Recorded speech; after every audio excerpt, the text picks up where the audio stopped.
sometimes that's okay. Do what others say.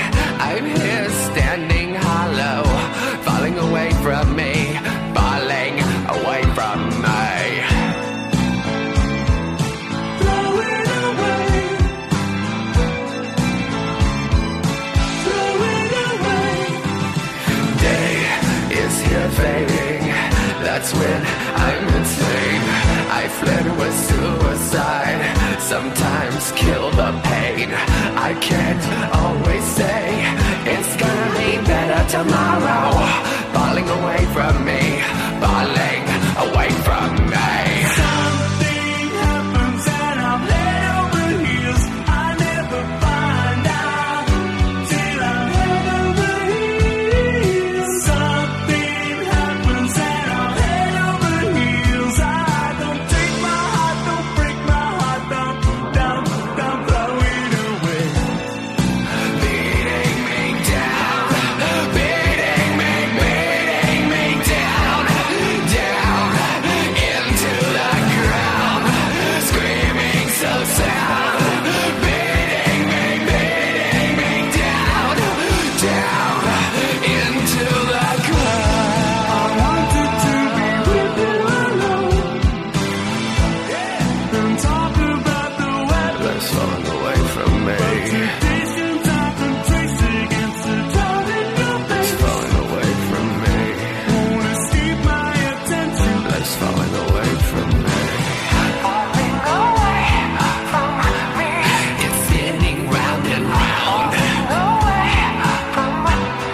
It's lost and can't be found. Away from me.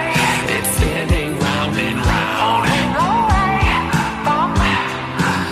Slow it down. Something happens and I'm head over heels. I never find out till I'm head over heels. Something happens and I'm head over heels. I don't take my heart, don't break my heart, don't throw it away.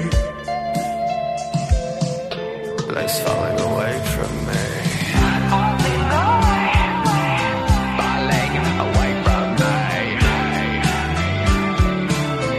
Life's falling away from me. Falling away from me.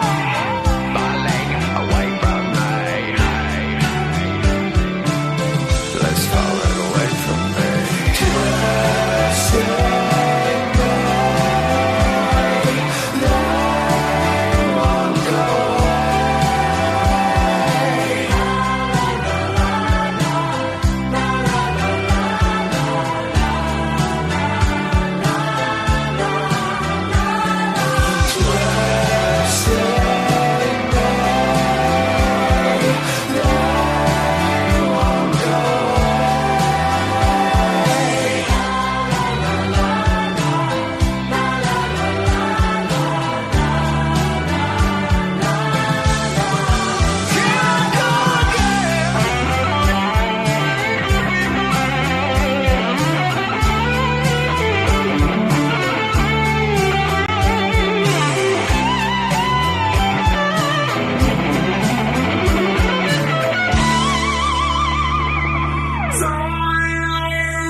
Chuck Norris, Karate Commandos. Break it up, crack it down, fight forces of evil wherever they're found. Figures sold separately. Location Tibet. Assignment recover stolen microchip. Protecting it was Super Ninja. Hi-ya! First, Chemo stood up to him Hi-ya! and was downed. Then Reed Smith flew in Hi-ya! and was grounded. But now it's his karate against mine. Hi-ya! Chuck Norris, Karate Commandos. Chuck Norris, Super Ninja, Reed Smith, Chemo, and other figures sold separately. New.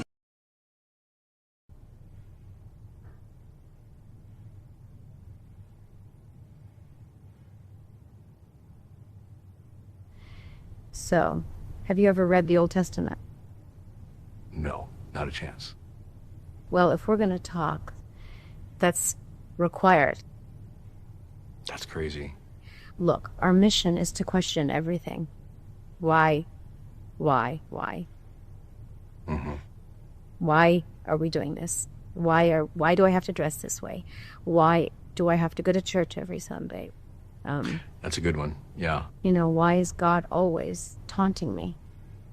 Can you go into detail about this? No. Okay.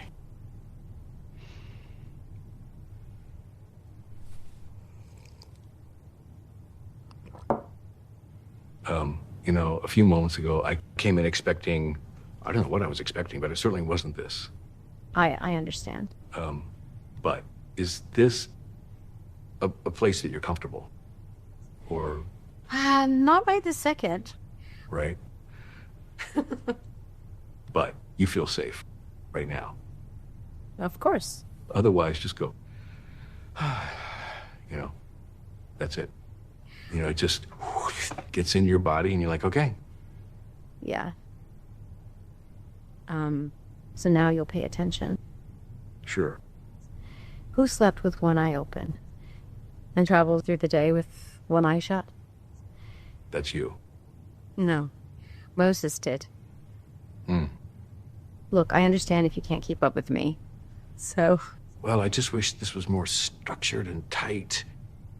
You know, maybe we give it a little more Elvis. Okay? Especially when we discuss these particular images, you know what I mean, or ideas, comments. I guess I'm lost. I paid a handsome cost. The thing that hurt me most was that I wasn't lost. You know? Yeah. You're good at this. I am. All right, we got to wrap it up. It's been such a pleasure. So, Can I just say you're welcome? yes. Great back and forth. Yeah, I was enthralled by it and repelled by it. So, I mean, that says it all.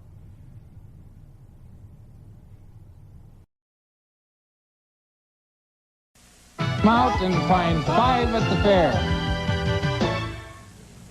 Good morning, everybody, and welcome to Twin Cities Live from the Minnesota State Fair. I'm Bob Bruce. We've got a great crowd gathered here today on the fairgrounds, and we've got a very interesting subject. The little fellow that I've got in my hand here, most of you would recognize him as E.T. Today, we have really a couple of subjects, but the same theme. One is, does a little fellow like this have satanic effects on your child? There are a number of occultic images portrayed in E.T., and probably the thing that I most hold against it I can't say on television, so I'm sorry.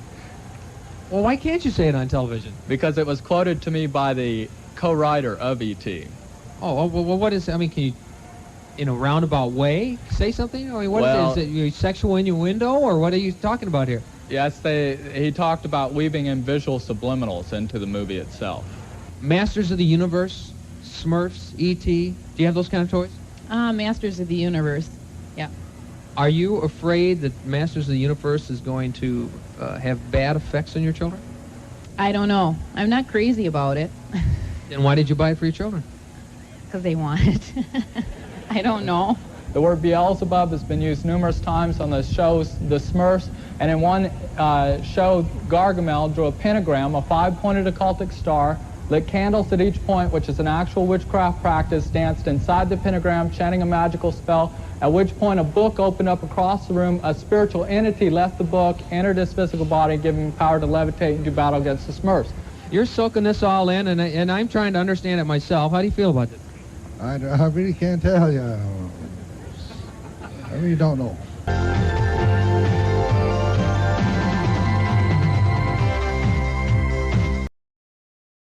Noura from the UK.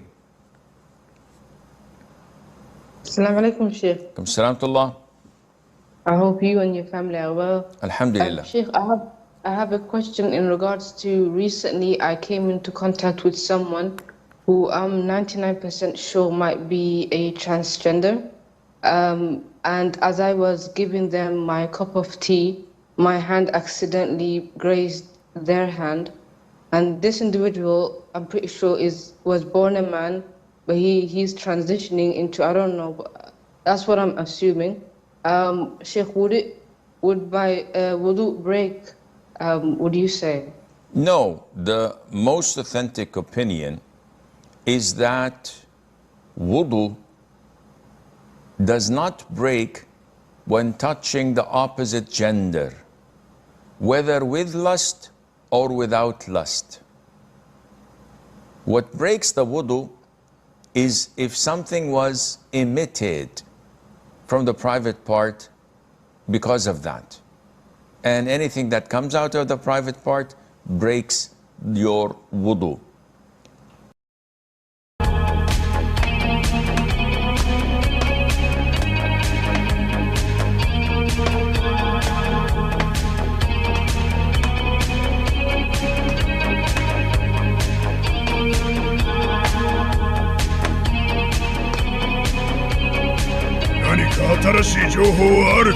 アメリカ政権はブラフをかけている。中国が台湾をめぐって圧力を強めている中でイランとの直接対決に踏み切る可能性は低い。その狙いはより大規模な衝突へと発展させることなく、あなた方に核開発計画の放棄を迫ることにある。なるほど、ご尽力に感謝します。ハッカー・カールソン。Mr. President, you have pointed out after communist victory in 1975 in Vietnam that many thought the United States was finished, that it was unwilling and unable to act decisively. Yet in 1992, U.S. emerged as the only complete superpower of the world. How do you think, Mr. President, the United States will use its unprecedented power, and how is it going to best protect the interest of the United States as well as those of its allies? It is a role that the people of the United States don't particularly want. The United States really would prefer not to have the responsibilities abroad, but there's no one else. Looking around the world today, if the United States does not lead, who is going to lead? The Japanese, the Chinese, the Russians, the Germans? Those are the only other nations that have the military and economic potential to lead. So the United States must lead. Second, as far as the American people are concerned, they do not want to impose their system on anybody else. That is why the leadership position is good, not just for the United States, it's good for the other people in the world. Whether it is Korea or Japan or the nations of Western Europe or the people in what was formerly the Third World, now we call it the Second World, our only interest is to have them have the opportunity that we have to grow up in a world in peace, to choose their own governments through a democratic system, if they prefer that, and to have freedom in its broadest aspects.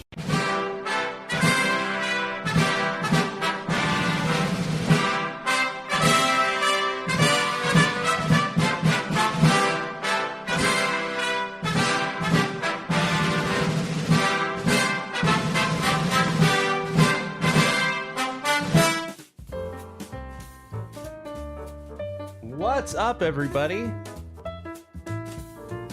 How are you guys doing? Good to see you, Tech Miss, Bill Roberg, Mushmouth Joe.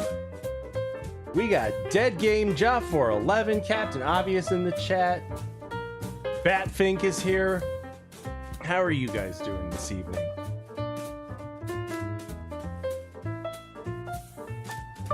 If you had to put how you were doing into a series of, I don't know, symptoms,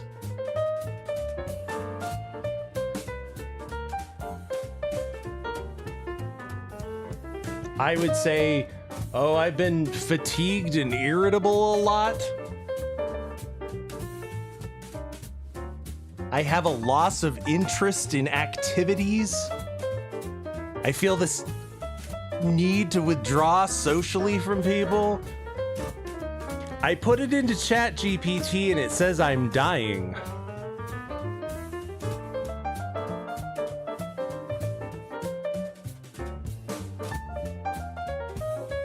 Welcome, Spaghetti Yeti, Daria Dio.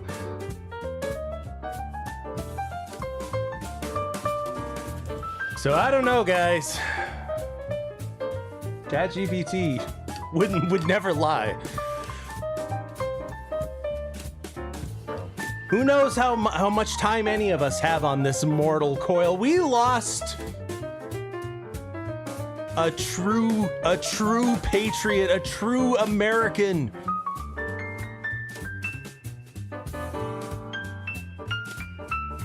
We don't have too many heroes these days.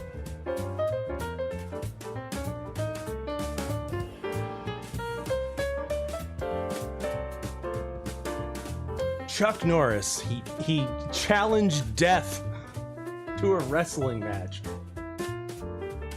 and lost on purpose because he's now fighting for us in the afterlife. That's right. Chuck Norris has ascended to Archangel Cherubimhood. He has been granted the fiery sword of truth. And he said, no, it's okay. I don't need it. I'll just use my fist.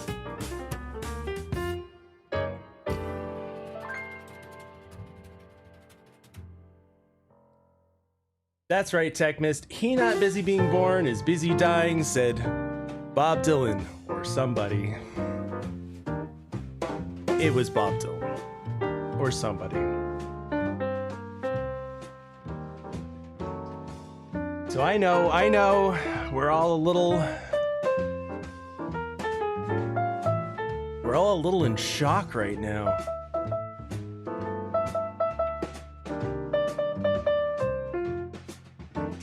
Chuck Norris.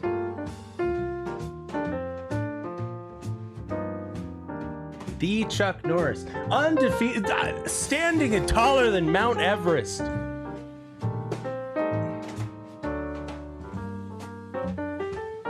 More powerful than a speeding bullet or something. Or no, that's Superman. No, he's stronger than Superman because he's Chuck Norris.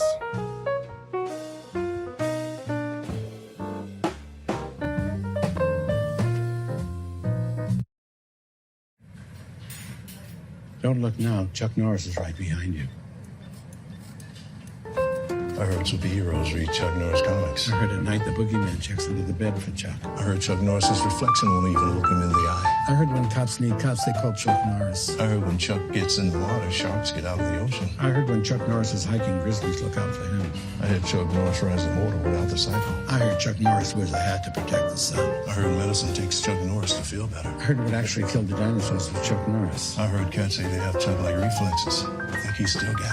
I'll bet you a buck he catches the salt shaker. You're on. Hey, Chuck!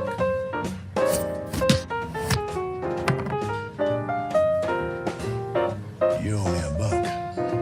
You can't always see what's coming, but when you choose United Healthcare, finding an in-network doctor that's close to home is easy. I heard cats have Chuck-like reflexes. Did he not pick that healthcare?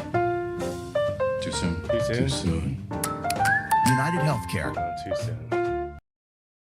Oh man. Fucking OBS changed their fucking layout. Now I have to... What? Now I have to hit a different button to do this? Fuck you, OBS.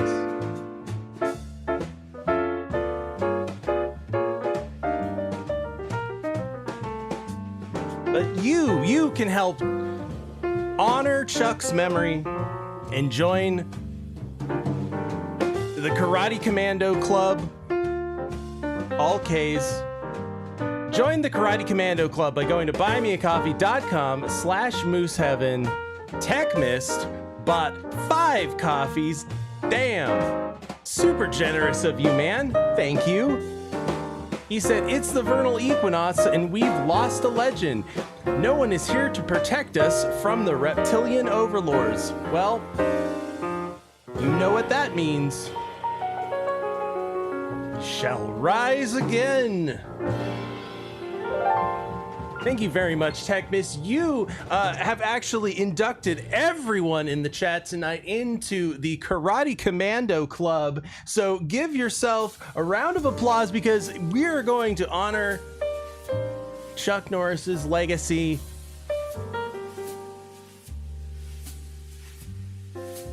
The only way we can, by watching trailers. Like that time that he played Bibi Netanyahu's brother. True story, look it up. It's the Entebbe raid. I did a thing about it.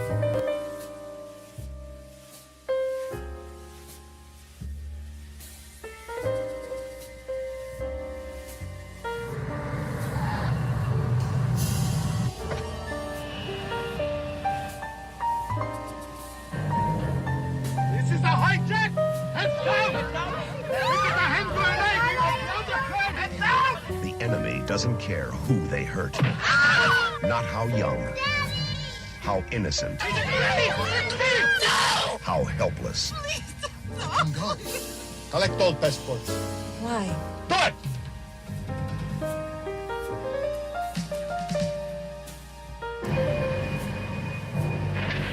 Strangers. They're making a mistake.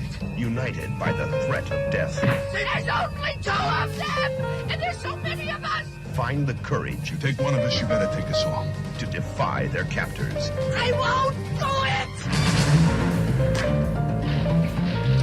it! It's a new age of terror that requires a new breed of warrior. 1 minute to showtime. We're members of Delta Force, and we're here to take you home. Hell yeah! America's elite anti-terrorist commandos. We're here to kidnap Maduro. Committed take to you destroy home. the enemies of freedom. Because the stakes are more than pride. Sleep tight, sucker. More than honor. More than justice. American, I want to negotiate. Do you hear me, American? Loud and clear. Because they're fighting to Palestine. save American lives. The Delta Force, starring Chuck Norris and Lee Marvin. America's new heroes. The Delta Force.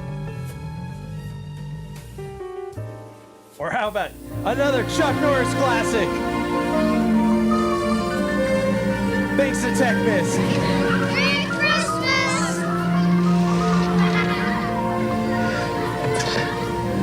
Can I pick the star up this year? Time for dinner. Does this count No as a one Christmas thought movie? it could ever happen here.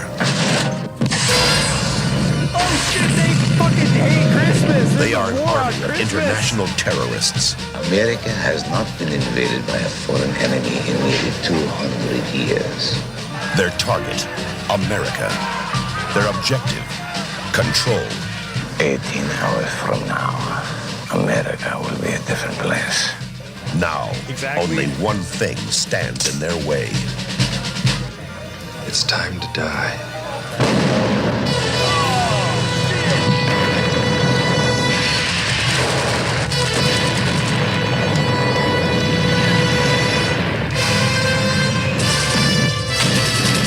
Didn't work, huh?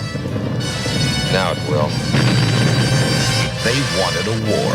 See you in hell. He gave them one. Send me a postcard. Chuck Norris. Invasion USA. Hell yeah, brother. All right, one more. Here's a classic. When you're the best, you do things with style. J.J. McQuaid is the best. He's a lone wolf lawman in the Lone Star State. Your record is unrivaled, but my kind of ranger is a model citizen, a pillar in the community, goes to church, lives clean. He's got a loving wife and kids. Your lone wolf attitude is gonna change. You're a lone wolf, McQuaid.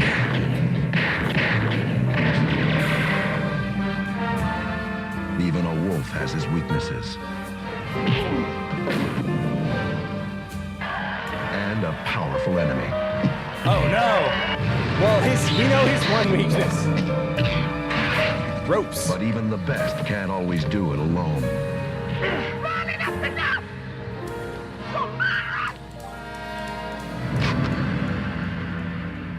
Something to remember you by. Turns out if you just wait long enough, David Carradine will just take care of himself. working with you, Ranger McQuaid.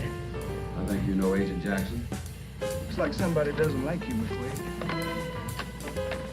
I make a few enemies here and there. Yeah? So do I. Hell yeah. So now the wolf. It's a buddy cop film too.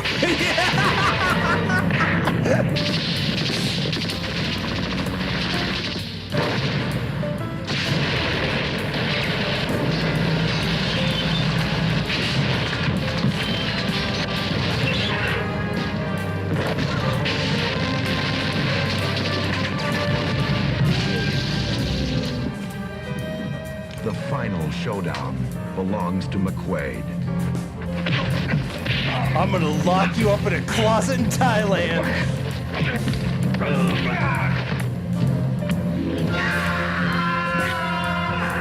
Lone Wolf McQuaid, starring Chuck Norris, David Carradine, Barbara Carrera, and Leon Isaac Kennedy.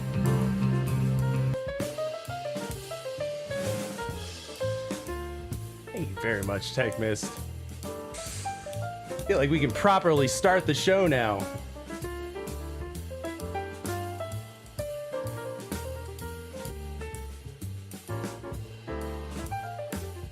We're all now members of the Cool Kids Karate Commando Cool Kid Club or whatever.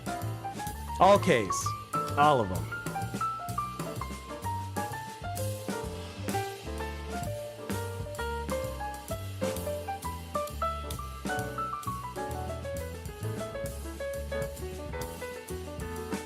Now I know Chuck Norris is pretty tough. But did Chuck Norris ever fight Bigfoot? Because I have it on good authority. You came here for, deep geopolitical involved news, and you're gonna get it.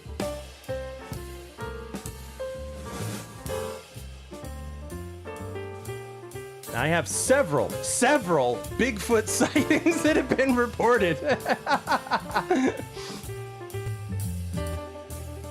Well, many people on social media are asking, have you seen Bigfoot? I have not. No, I have not either. Northeast Ohio is buzzing about claims that the creature is wandering around Portage County. Who knows? Stephen Hernandez went to Garrettsville to see if he could track down There he is. Sasquatch. Well, I'm sad to report I haven't gotten a glimpse of the legendary creature that's fascinated America for decades, but that's not stopping people in Garrettsville from having a little fun. What if they just panned over? They're like, oh, there he is. That's not stopping people in Garrettsville from having a little fun. Chiropractor Dr. John Barnowski got an unexpected visitor to his office yesterday. There was a joke we put on our Facebook yesterday that he did arrive at the office when I was at lunchtime and was seeing a couple patients while I wasn't here. There he is. Of course, the picture isn't real. No way. No way. But the excitement around Bigfoot sightings in Portage County is definitely not. I don't know what to believe these days. Everybody's talking about it. Everybody's asking, have you seen Bigfoot and where he's going? Where Are you him? Media has flooded with alleged Bigfoot sightings over the past few days, including sightings across Portage and Trumbull counties, along trails and wooded areas. It's even caught the attention of Portage County Sheriff Bruce Sachowski. How little is going on in this individual place? people.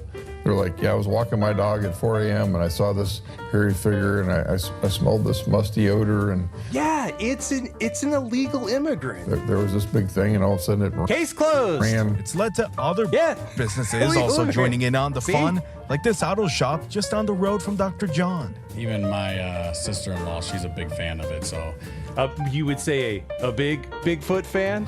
I think she actually does believe in it, and she's, excited about it. But Garrettsville police say they haven't received any calls related to the urban legend, and even Dr. John has his doubts. You got all these trail cams, especially out here in all these farm countries and hunting, and he's never been picked up, so I find that kind of sketch. The chiropractor... So you're Bigfoot. Doctor isn't sure how much longer this excitement will last, but he does know what he'll do if he comes face to face with the legend himself. If Bigfoot ever did show himself, I would definitely adjust him.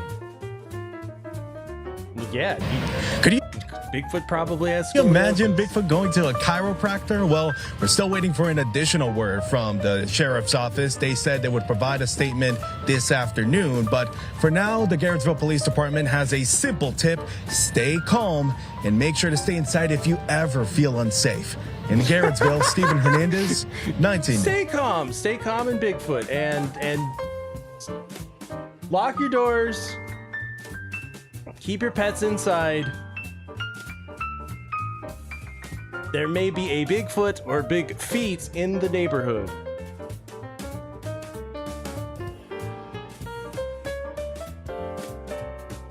They've been sighted in the vicinity of the Trabampoline place. Trabampoline. That's the sound of terror at a trampoline park. Apparently, it turns out there was no shooting here. But you know, I'm gonna need a bambulance to the Trabampoline. Oh, it sure looks like trampoline parks are becoming the next Chuck E. Cheese. You know, the place where brawls of all ages keep on happening. Let's take a look. Put it down! Put it down! Put it down!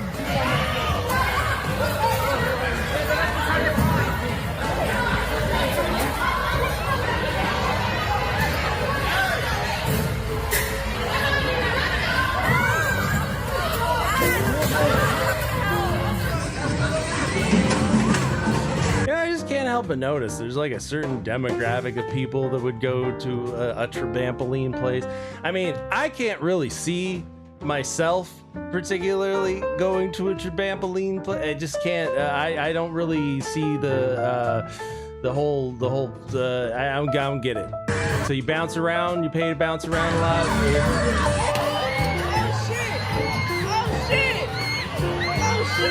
All grown adults, by the way. I suppose you won't be shocked that younger people followed suit.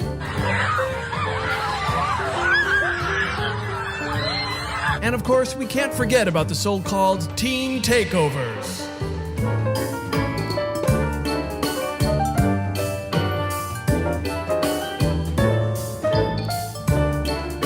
Man, I just can't help but notice pattern.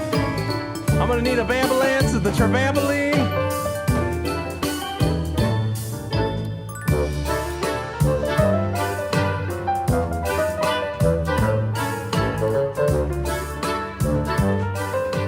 Take a look at this video. It gives us an inside look here at just the chaos there. Look, I just can't help but notice that like everybody's just blapped out.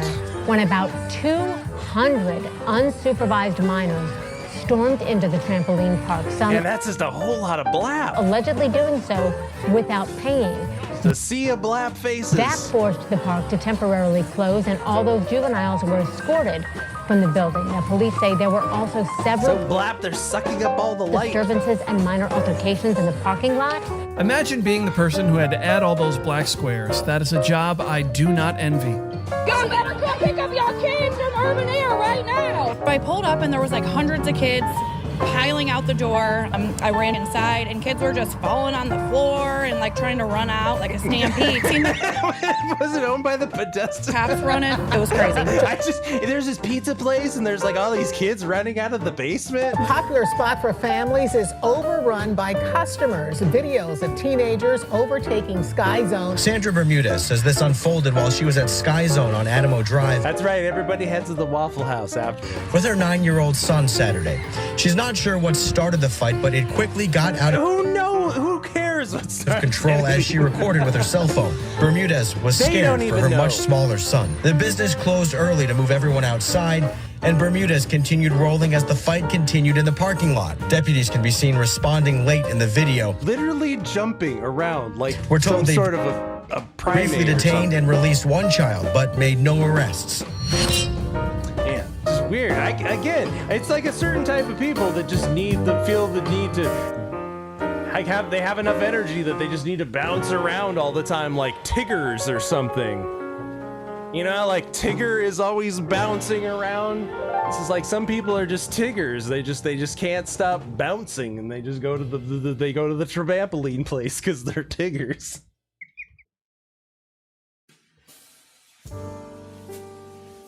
What did he look like, sir? Well, he had a black square over his face. Well, that could be anyone.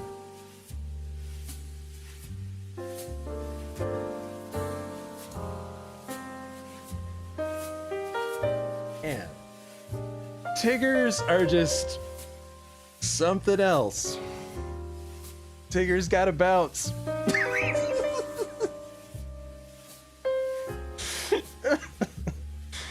Oh, man.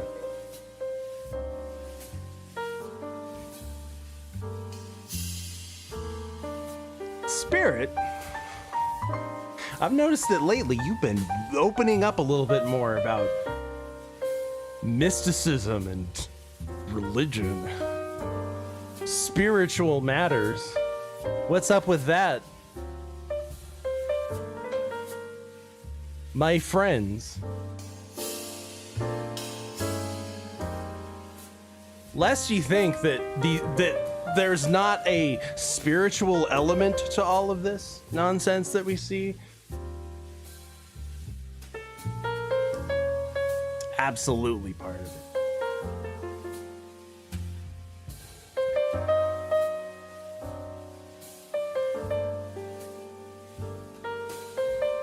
Because when you see stories like these, it kind of makes you wonder.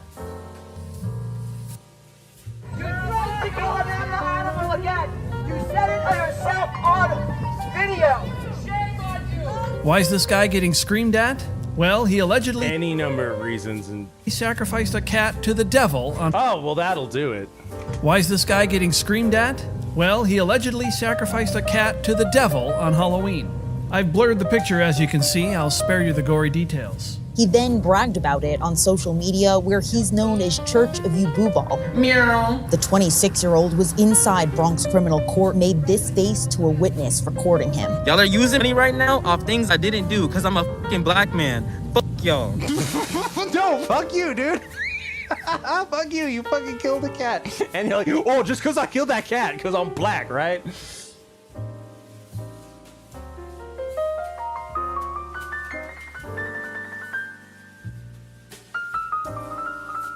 You accusing me of worshiping Satan and killing that cat just because I'm black. Just because I'm black and I kill cats and I worship and his name is Lucifer, okay?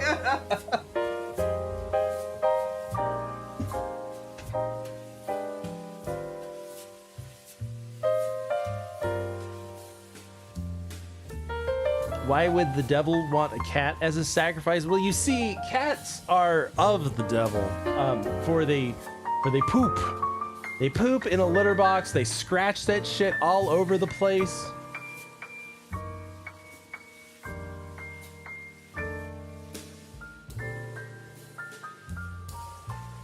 Have you ever walked into an apartment of somebody who has a cat?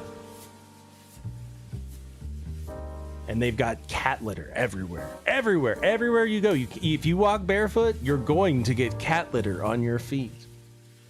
And that's what it's like in hell.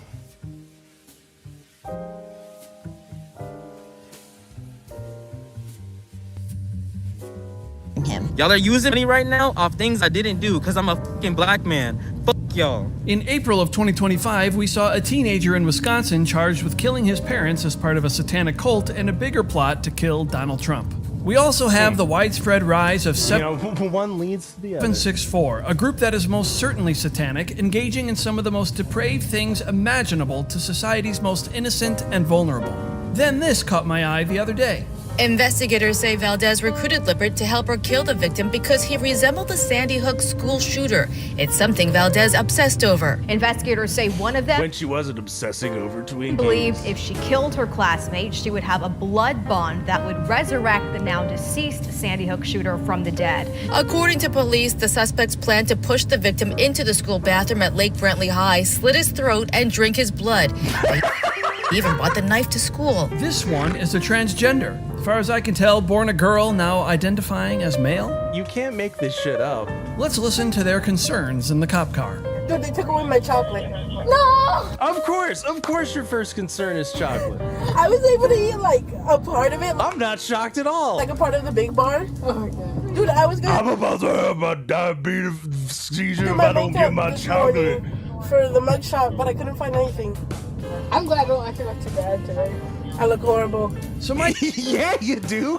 thesis as we arrive to this point is that the devil, yes, the devil, is hard at work. And it almost seems like he isn't quite hiding it anymore. While we're on this topic, let's take a look at two videos that come to mind that might just show the devil directly. First, this video was taken in 2022 by U.S. Border Patrol of a human smuggler's arrest. Ma'am, put your feet in so we can close the doors. See your gunt, ma'am. Ma'am, we see your gunt. You're gonna close the door. Stay right there before we move. Hey, calm down. Calm down. Yeah, you're just being a crazy bitch. Back up. Back up.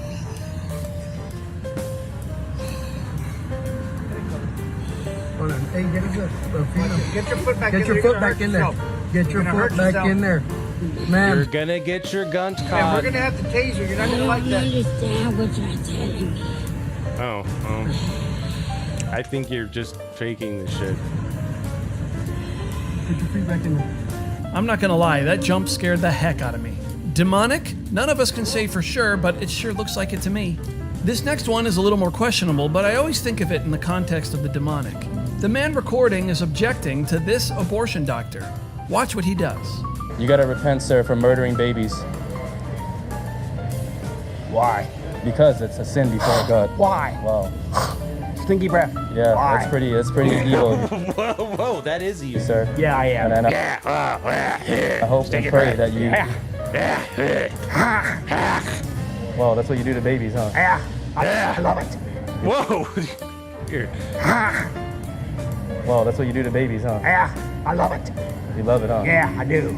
Okay, I hope that you come to Christ, sir. Oh, I never go to Christ. I hope that you come to Christ, No, sir. I don't go to Christ. Yeah, I don't listen to Christ. You will have a darkened heart, sir. I do have a darkened heart. Yeah. You have a darkened heart. I do very, very much so. And you will stand before God in judgment Yes, day. I one day. will. Every day. You will stand before God in judgment Yes, day. I will. Every day. All of the babies that I you have love it. killed. I love it. Yeah, keep tearing the babies Yeah, apart. I will. Keep tearing the babies I apart. will. Keep tearing the babies apart.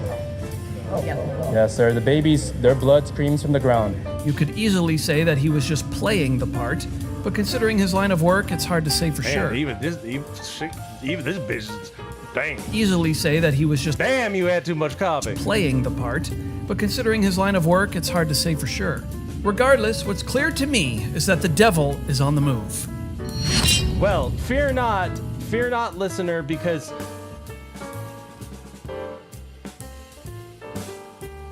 you can help fight the devil. And it's covered by Medicaid. That's right. Oh, I got a return from Medicaid. Helping fight the devil. One Medicaid check to grandma at a time. From Medicaid.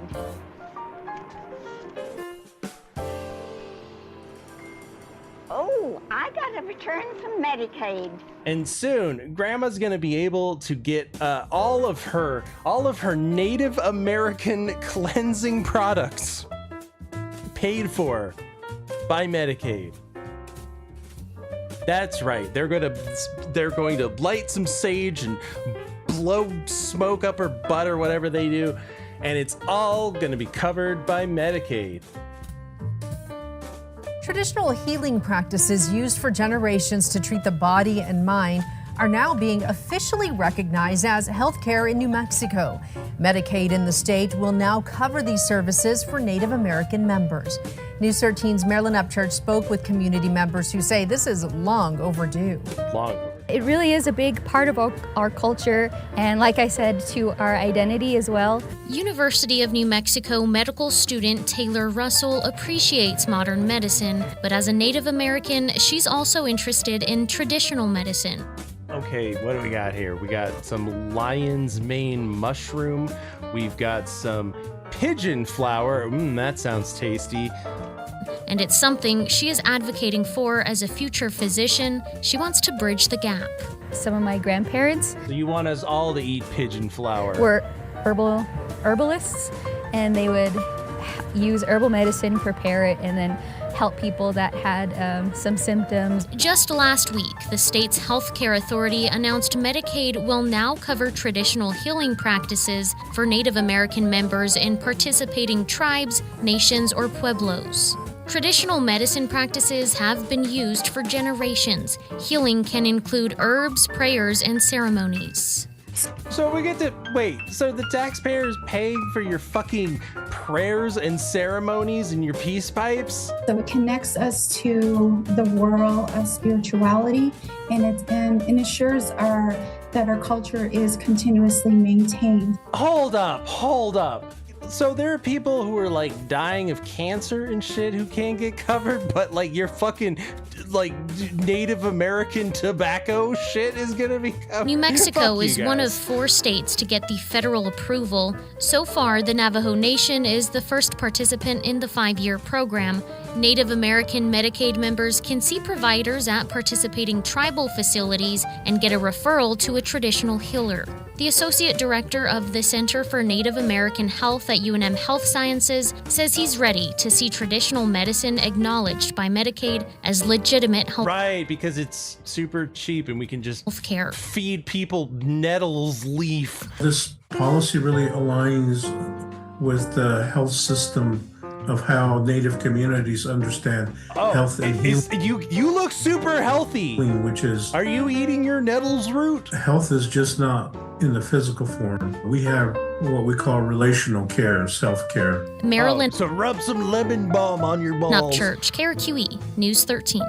Cool. For more, some Chinese information yam. on who is eligible for the services and how the program works, head to our website, krqe.com. Awesome.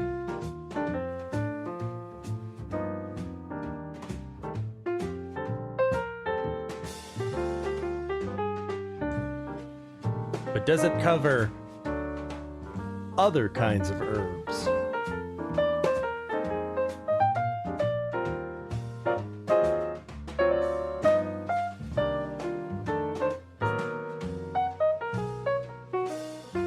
You know, traditional healing herbs.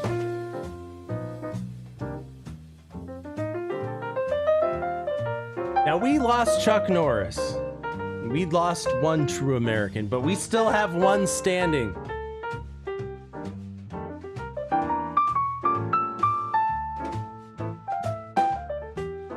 And he's standing for all of us, all of our right to make troll songs against cops who raid our house. This is so silly. I love Afro Man. You should too. Good for him.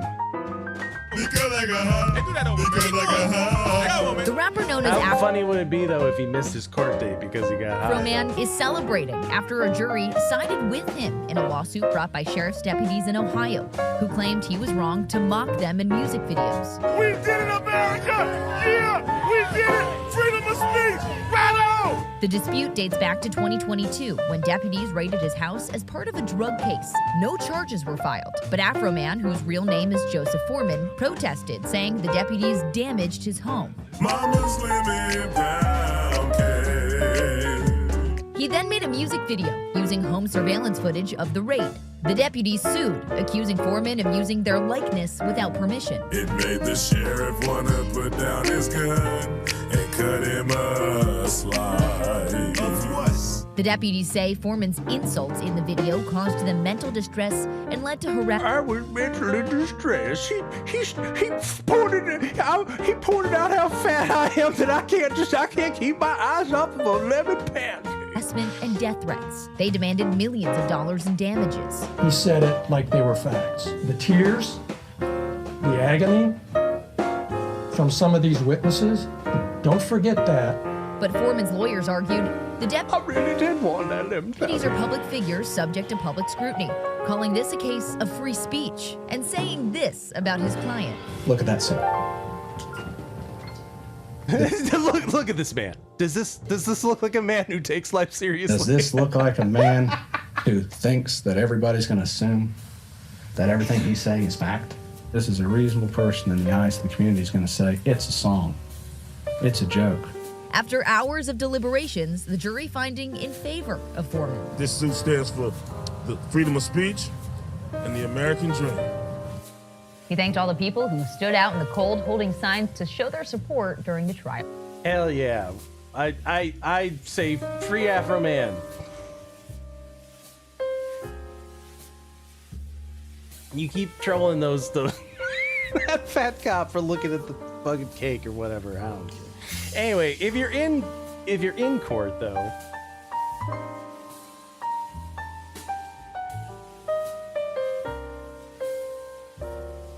this is probably what you shouldn't do.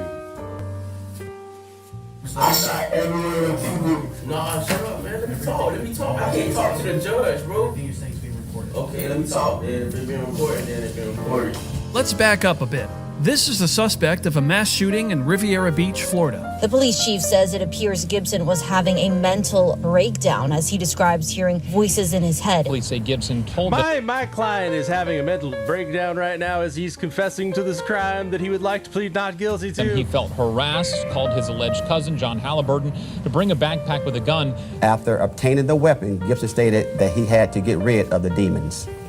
He proceeded to shoot his cousin. From there, Gibson ran out of the complex, tried to carjack 2 separate vehicles, and shot 3 more people. And that brings us back to court where a wild scene unfolded. So my problem is I be seeing things, sir. So I'm in the courtroom, sir. All the police that I be seeing, they don't be coming to open the door for me. Well, it's one of the police that I was in the room last night. What the fuck? What are you saying? I'm seeing things. The police, they opened the door, and the police that opened the door, they be opening the door. Sir, I be fighting things that y'all cannot see.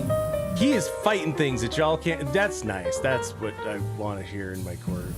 So, therefore, how can you put someone in jail that's fighting something that you can't see? Ah, I see. The old fighting demons in my head defense. People that were supposed to be killed, they didn't die. Nobody died. Obviously, right? Oh, okay. We're One person did. You do have one count. His lawyer must be like has his hands in his face right now. God, sir.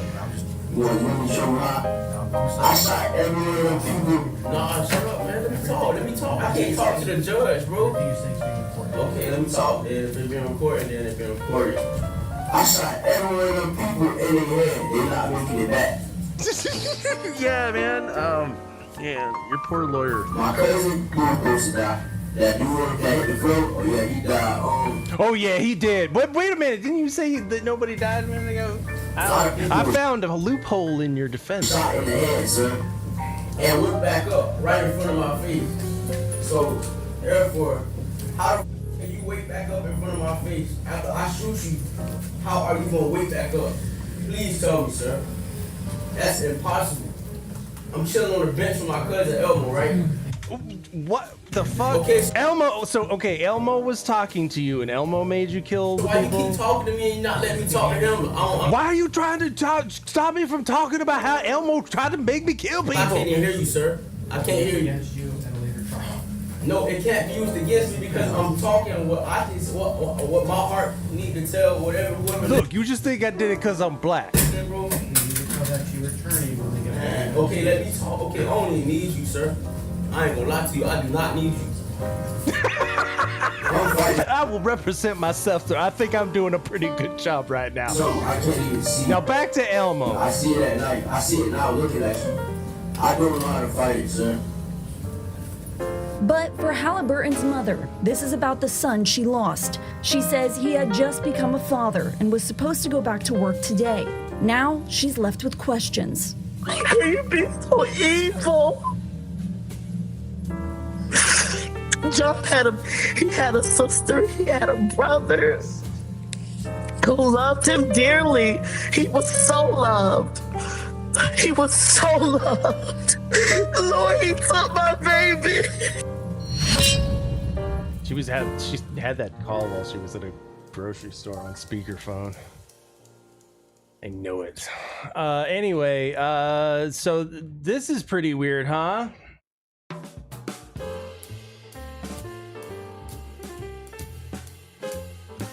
So that last guy's defense, I mean, makes sense to me. Elmo told you to shoot a bunch of people.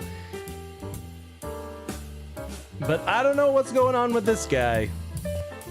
Local TV journalist is facing possible hate crime charges after sheriff's investigators say that he opened fire on 2 men on Palomar Mountain. Okay, that's a lot to unpack in that first sentence, so can we go over that again, please?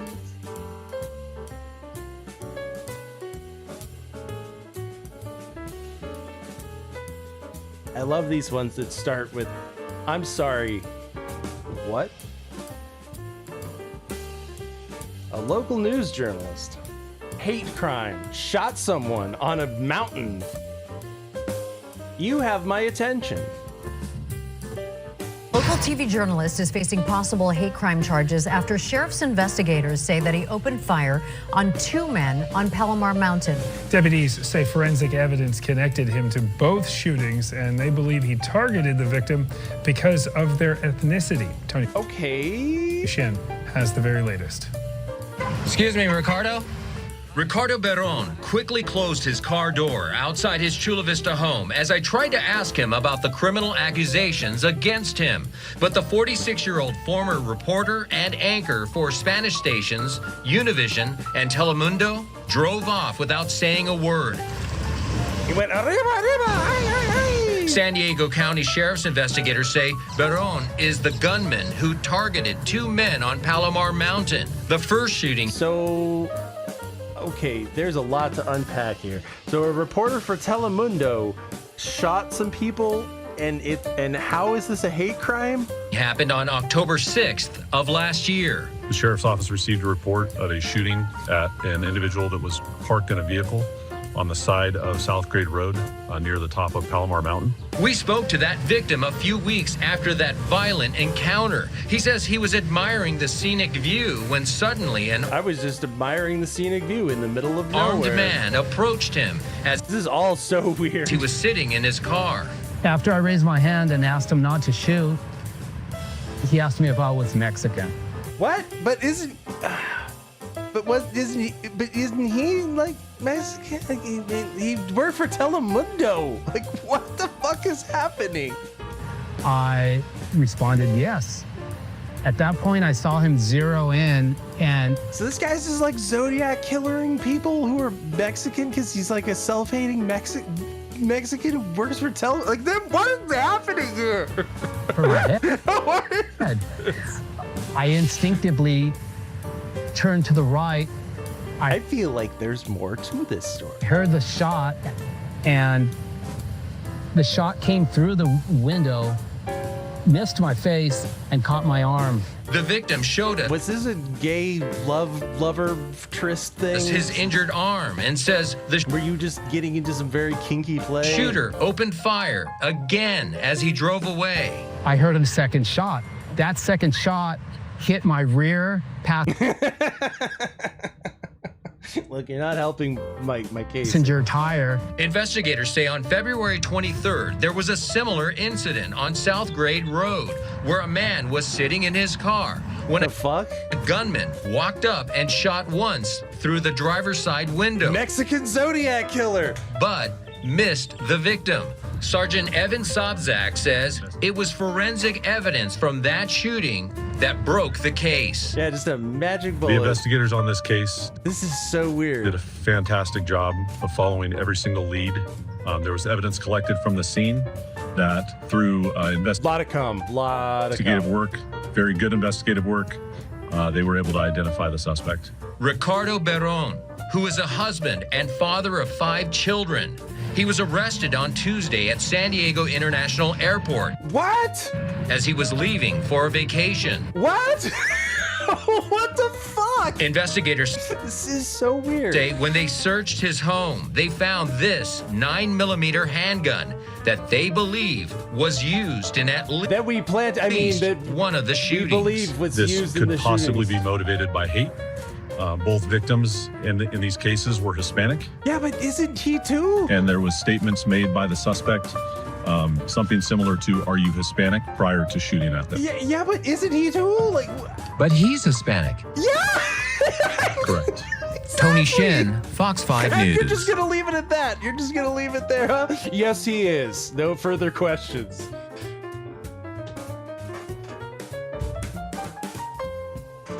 Yeah, Telemundo ain't no punk. Are you false flagging people for like Mexican hate crimes for Telemundo? There is so much to unpack in there.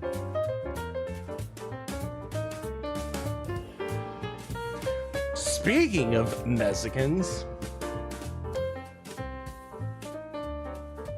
isn't it great to watch the left just devour their own? with developing news. New reports say that Cesar Chavez, the revered civil rights icon, may have abused young women and possibly at least one girl under the age of 18. No way! Now, workers' rights organizations inspired by his work are scrambling to make sense of things. Details of the accusations against Chavez have not been made public, but rumors of potential abuses by Chavez, who died in 1993 at age 66, have roiled Chicano activist organizations in the last several days. The New York Times is preparing to publish the result of a years-long investigation into his past, according to sources in Bakersfield and elsewhere. That report is boycott grape, expected sometime next month. Celebrations in Texas, Arizona, New Mexico, and California on and around Cesar Chavez Day, March 31st, have been canceled or modified. The Tucson, Arizona. By the way, really good March look for your 31st. guys. You know, the whole brown shirt with the little red cuff thing. You know, that's a classic. It's a real classic look. Have been canceled or modified. The Tucson, Arizona Cesar Chavez and Dolores Huerta Holiday Coalition, for example, announced Monday it is renaming its annual Cesar Chavez and Dolores Huerta March and Rally and canceling a car show and a march. However, some Not the car events, show. including one in Oh no, all those kids! Cesar Chavez, no! Fresno last week, have gone forward. Tucson coalition leaders told the Tucson Sentinel that the cancellations were at the behest of the National Cesar Chavez Foundation. Wow, they're just showing it again. Foundation. By the way, we also dress like Nazis, just so you know. And the Dolores Huerta Foundation, both headquartered in Kern County, saying those foundations had urged groups in San Francisco and Texas to cancel events honoring Chavez in their areas. The UFW referred 17 News to its statement on the situation, and the Huerta Foundation was referring media to that same statement. Boycott grapes, boycott grapes. Well, it's pretty... Isn't it fun when... Hang on.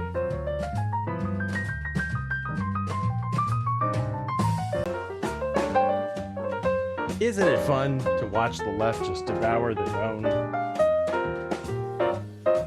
And the timing of this is totally not weird at all. Said learning about other alleged victims has been painful, but says her activism work continues. Stopping the physical and sexual attacks on women and children. And when I say that, I mean also young men, young men and young girls. Those trans, whatever they call them, got so to put an them too. end to that, and we've got to address it. We'll be opening officially on Saturday. Huerta's legacy is being celebrated at Plaza de la Raza in Lincoln Heights in a special exhibit. It had already been planned, making its opening this week a striking coincidence. Wow, what a coincidence that all of this comes out. Well, we're all sort of stunned. Wow, we're just so stunned that like this all coincides with this whole other exhibition about this other lady. Oh, by the way, he raped me. I know I didn't say anything about it for years, but now that like the spotlight is on me, yeah, he's a rapist.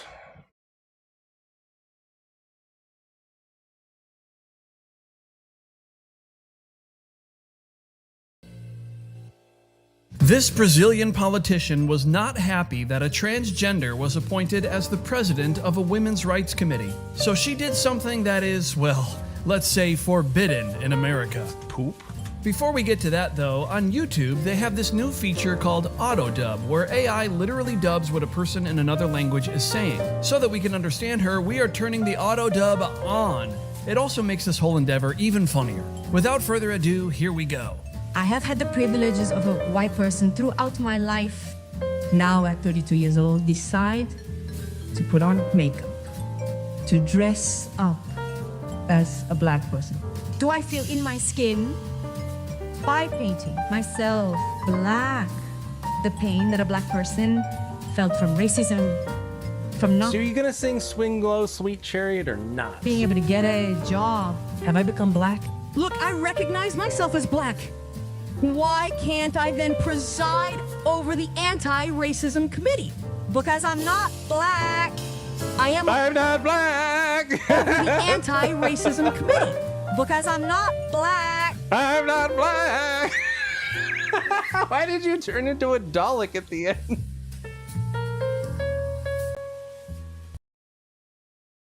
I'm not black. I'm not black.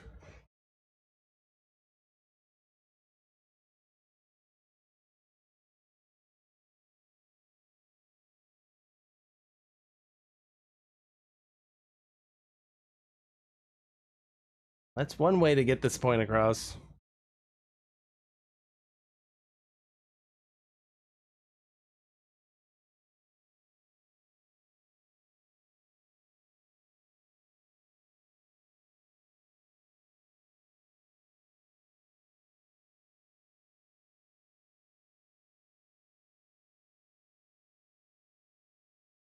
You know, it's really weird.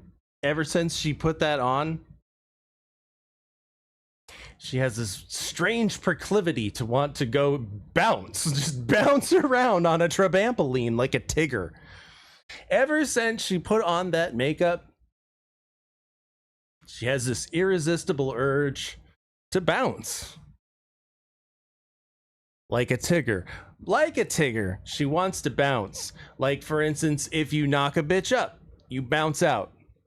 Later, bitch. You bounce like a Tigger. You bounce on over to the Waffle House and you bounce on over to the Trabampoline place.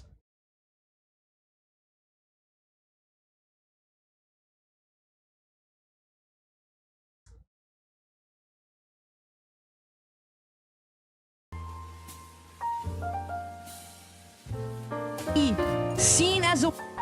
Man, I do not like this new OBS setup. It's really fucking with me. Because I'm not black.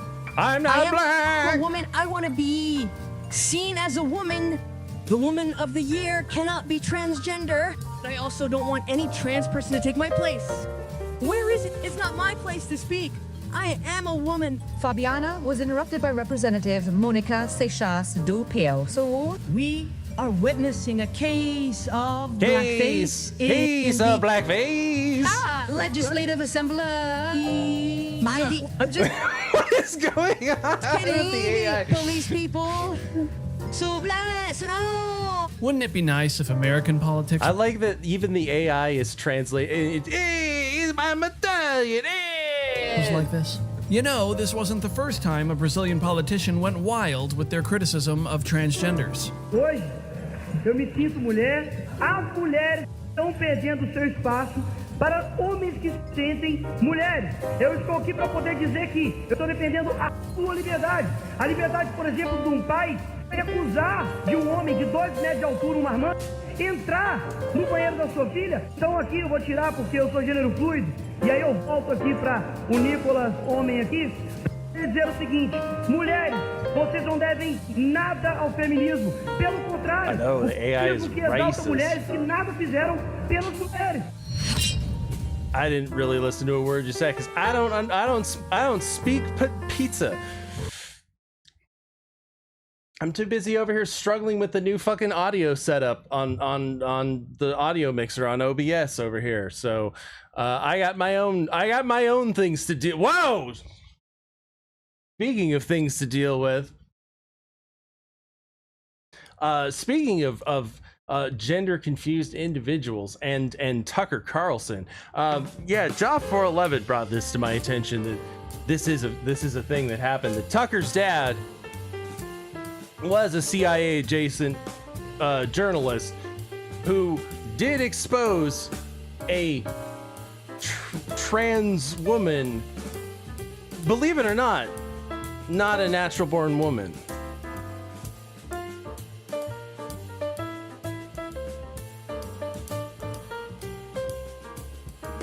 And they were also hawking this environmentally friendly car that was like a whole scam. It ran on farts and rainbows and promises and wishes. And turns out all of that was not true. Who would have known? Who would have ever assumed that this person to be someone who would be misleading in any sort of way?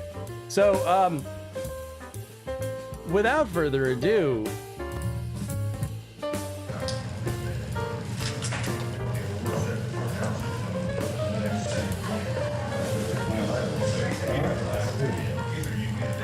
I don't even really know what's in this video, to be honest. It could just be... Is the car dead? As far as I'm concerned, it's not dead. This particular individual, I think, was guilty of infringement of trade rights because he was using the name Dale. I still intend to produce a car. Possibly by the time I get out of jail, there'll be some improvements made. It won't be exactly that same one, but I still intend to produce a car. So no, by no means is the Dale dead. Can you give us a little personal insight on what this ordeal has been about with you? Yeah, I think it's a combination of industrial, political pressure being brought to bear against individuals who don't want me to build a car. Same thing happened to Tucker back in the early 40s, happened to Gary Davis in the late 40s. Not that Tucker, the other Tucker. We'll talk about that. Oh my fucking God, I hate this. Normally, I have two buttons. I have a mute on my desktop audio, and I have a mute on my background music. And I just go back and forth twixt the two. But now they put two buttons. And I'm frankly too intoxicated to be able to differentiate between those two buttons. That's asking a lot of me right now.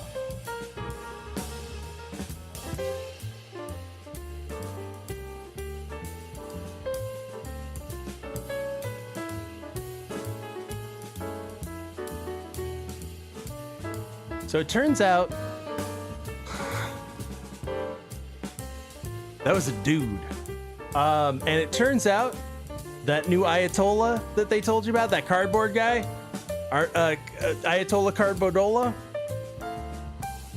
he's gay. I love that. I love that war has just become your leader's gay. Trump was stunned to learn that U.S. intelligence indicates new Iranian Supreme Leader Mojtaba Khamenei may be gay, and that his father, the late Ayatollah Ali Khamenei, feared his suitability to rule the Islamic Republic for that reason. Your son's gay. The Post can reveal. Trump couldn't contain a surprise and laughed He's aloud when he was briefed on the intel, according to sources. Others in the room also found it, quote, hilarious, and joined the president's reaction. This is hilarious. While one senior intelligence official has not stopped laughing about it for days. They've been laughing about how fucking gay he is for said days. One person familiar with the briefing. The shocking claim was described to the Post by two intelligence community They called him Gayatollah officials and a third person close to the White House.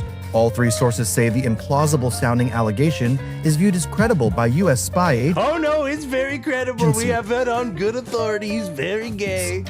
Two of the sources said the intelligence indicates that Mojtaba has had a long-term sexual relationship with his childhood tutor. The third source said the intelligence indicated the Oh no, he's doing the Omicron affair thing. was with a person who formerly worked for the Khamenei family. Mojtaba, who is believed to have been wounded in the same February 28th airstrike that killed his father and other members of his family, has made aggressive sexual overtures to men caring for him, possibly while under the influence of heavy medication, one of the Post sources said. U.S. spy agencies do not have photographic evidence of the 56-year-old's alleged sexual attraction to men, but the sources insisted the tip is solid. In that context, you sure you want to use that phrasing? That's what's solid tip. One saying it was derived from one of the most protected sources that the government has. The fact that this was elevated to the Unlike his butthole, unlike Ayatollah's butthole, we're clenched tight. highest of high levels shows you there's some confidence in this, added a second source. Mojtaba's purported sexual orientation had been whispered about inside Iran since at least the May 2024 helicopter crash that killed then-President His helicopter crash turned him gay. Ibrahim Raisi, Ali Khamenei's presumed favorite to be the next supreme leader, sources said. Mojtaba's father and others Look how gay he suspected he was gay, and that was something that people were That's all very spreading gay. to try to stop his ascension, one of the Post sources explained. Within the U.S. government, it's been a pretty closely held piece of information, one insider said. Homosexual conduct is illegal in Iran, though the government does allow surgical sex change operations, which some gay men reportedly are pressured into undergoing to avoid criminal penalties. So wait, so you can't be gay, but if you turn into a chick, That's okay. That's Sodomy is a capital offense in the nation of 93 million people, with some gay Iranians infamously hanged from construction cranes as a warning to others. One of the Post sources said that although they should have gotten an operation to cut off their it's dicks and become women. frowned upon to out people against their will, there's a clear case of hypocrisy to justify doing so against Moshtaba. If there was ever a time where it was okay to out somebody, it would be when it's a leader of a repressive Islamic theocracy that hangs gay people by cranes. Look, it's a type of warfare. Person said.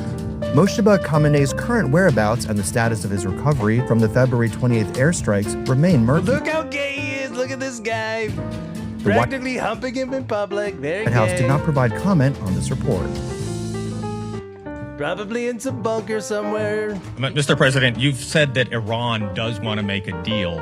Now, into the third week of this bombing campaign, what would that deal look like? What are the ask that you're making of the They government? want to make a of Iran? deal. They're talking to our people. I don't know if they say that to you. Maybe they do. Maybe they don't. Don't forget. Maybe they talk to you. Maybe they talk to Tucker Carlson. I'm not naming names. They are a country that for years, I didn't know this until recently, they're a country based on disinformation. And now they're using disinformation plus AI. And that's a terrible situation. That's a terrible situation. It turns out that we're not the only ones with incredibly sophisticated disinformation anymore. It's a terrible situation. They showed all sorts of things happening in the last 2 weeks that never happened.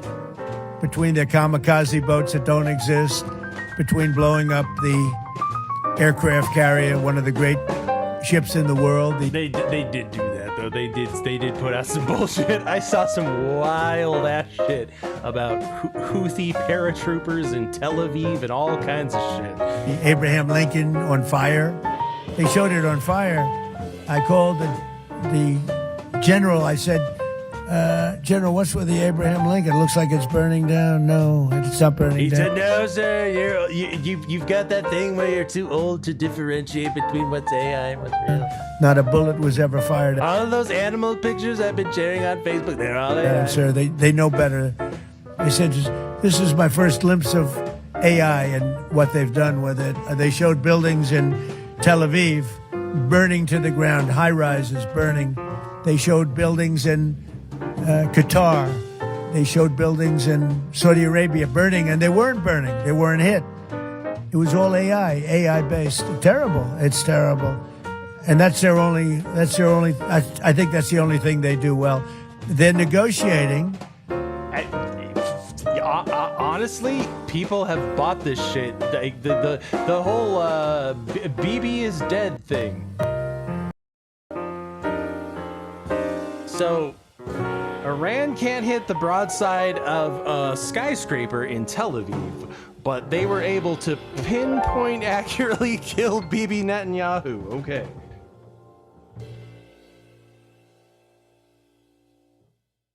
No, he's got 6 fingers, Spirit. I love that the picture that they used for that too is so obviously like his lower palm. Oh, no, he's got 6 fingers.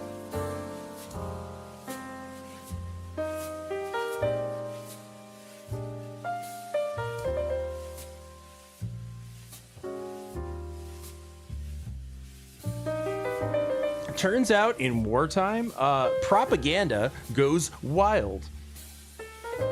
Disinformation goes into overdrive on all fronts. And that's what I'm going to talk a little bit about tonight is propaganda wars and some things that I'm seeing, some things that I've been noticing. Bear with me. I'm still kind of trying to articulate some of these things, but I'm getting closer to understanding.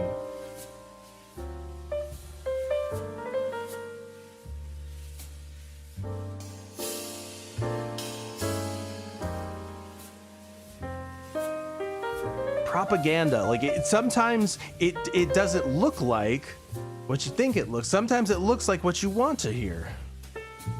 Sometimes the thing that you want to hear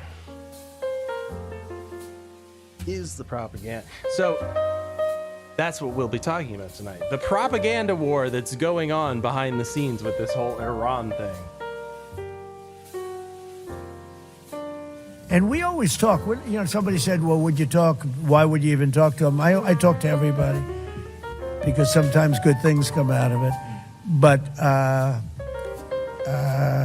don't know if they're ready yet. They're taking a pounding. Very gay. They're taking a pounding. Very gay. And we don't even know their leaders. Look, all of their leaders are dead, as far as we know. But they're all dead. We don't know who we're dealing with. We knocked out the first group. Then the second group met to pick the leader because the first group was all dead. And the second group got knocked out. They're all dead. Then the third group met. I would think they're a little nervous about meeting. I don't know if they're nervous. Maybe they're not. Maybe they're crazy. If they're not nervous, then they're crazy. But they're definitely gay. But we met with the next group, but we don't know who their leader is. We have people wanting to negotiate. We have no idea who they are. Yeah, please, Peter. Thanks, President Trump. What are your advisors telling? That's actually a good point. Is they're hearing shit coming from Iran, and they don't know who the fuck it's coming from because they're in such disorder. They don't even know who's in charge. So like, who they get? So why should they negotiate with them when they don't even know who the fuck is in charge right now? About the Ayatollah's son, the new supreme leader. What are they telling you about? Well, it's not only them; it's you people. I mean, a lot of people are saying that he's badly disfigured. They're saying that he lost his leg, one leg, and They're saying that he's badly disfigured. He's living in a bell tower somewhere. Been hurt very badly. Other people are saying he's dead. Nobody's saying he's 100% healthy. And I have conspiracy theories about this. he hasn't spoken because the Ayatollah would sit and he'd spew hate from a form of a throne. I'm sorry, did you not see the cardboard cutout last week going, hey, buddy? As nice as a throne. I like the English throne much better. But it was a fancy chair. But he'd spew hate from his chair. But you'd see him a lot, right? This one, we haven't seen at all. So that could be for a lot of different reasons. We don't know, Peter, if he's dead or not. But we know that he's very, very gay. We don't know if he's dead or alive, but we know that he is very, very gay. Speaking of very gay, this is also very gay. We support Hezbollah here. Say it loud and say it clear. We support Hezbollah here. Say it loud and say it clear. We support Hezbollah here. Oh, that's nice. That's really... Man, people will just chant anything that has a good bounce to it, huh? We support Hamas here. Say it loud and say it clear. We support Hamas here. We support Hamas here. Say it loud, very queer. New York City, you will see. Palestine will be free. Palestine will be free. Oh, it didn't like some buildings get something happen to them. Oh, look. Oh, there's the Notori Karta.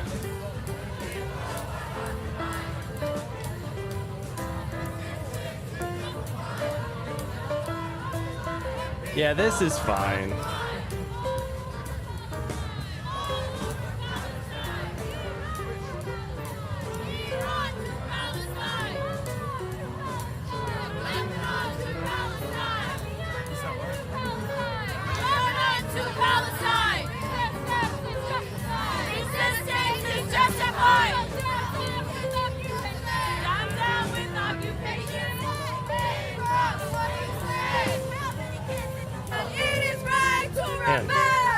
I'm getting really... We honor the military... Why are you always yelling? ...prowess, the unbreakable spirit of our beloved commanders, Martyr Yahya Sinwar, the Lion of Gaza, Martyr Hassan Nasrallah, and all of the valiant commanders of the IRGC, Ansar Allah, and the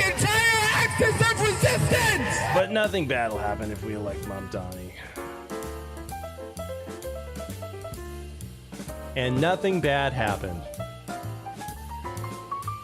Nothing bad ever happened.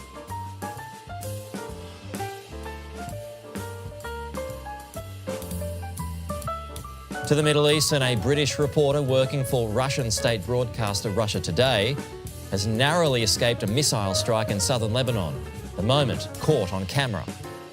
Including the Al-Marj outpost opposite Merkaba, and carried out drone strikes on the Al-Raheb site near Ayatoll-yah So. Further rocket attacks were reported against Nahariya and Admit. So it turns out when you go into a war zone, you run into the risk of possibly being hit with a missile. Who knew?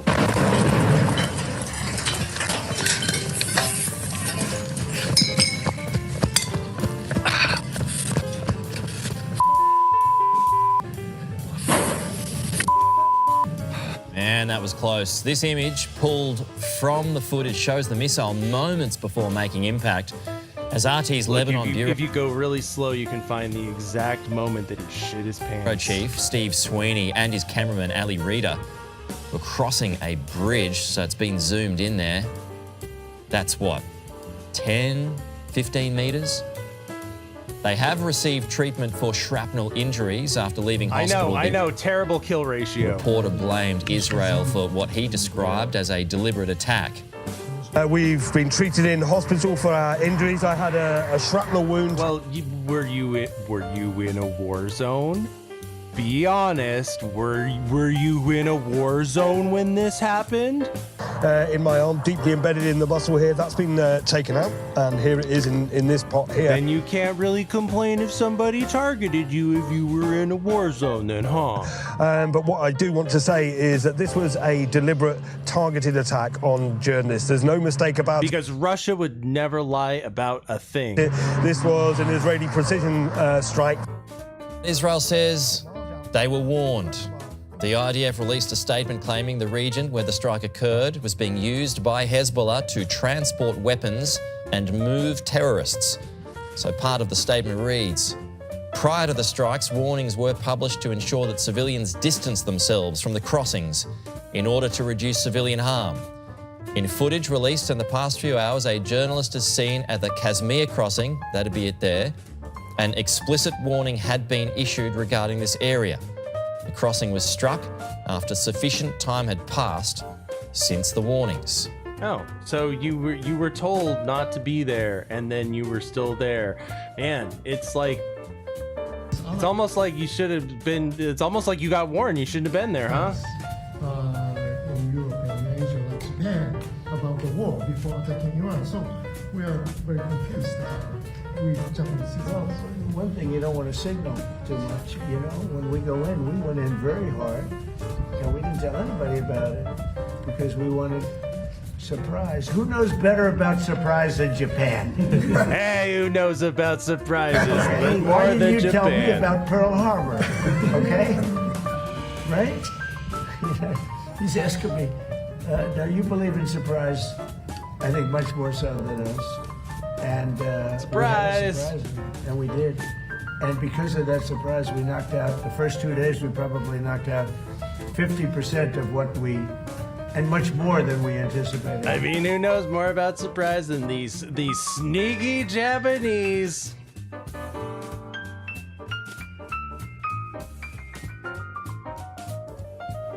All right. I have a theory. Bear with me. Bear with me while I try and articulate this.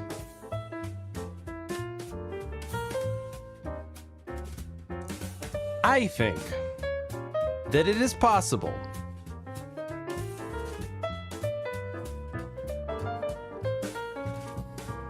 this whole shebang with Iran, the timing of it happened at a very specific time because of intelligence that came in. And what sort of intelligence? I think, again, tinfoil hat, fully donned.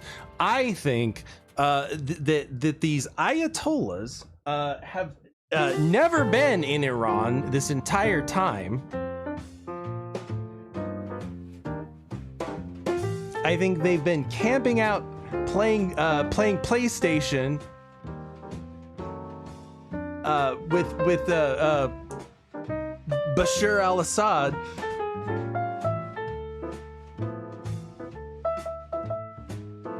There's a little bunker somewhere, and Assad and the Ayatollahs and Putin comes and hangs out there, and they all play PlayStation. And I think that's where they are really at. And I think that the timing of these strikes had to do with some kind of intelligence came out of Russia that they were going to be physically in Iran for some sort of meeting where they had to physically be there, and that was their opportunity to get them. Ramadan? Probably. Look, I'm throwing it out there. I'm not saying that I absolutely 100% think that this is what happened, but I'm just saying that it makes sense to me, bearing what I'm about to tell you all, and bearing like where I'm kind of like my head's starting to go with some of these things, based on what I'm kind of seeing in the tides that are turning. How much Russia is actually involved in this propaganda war, and how much we just don't really recognize it for what it is.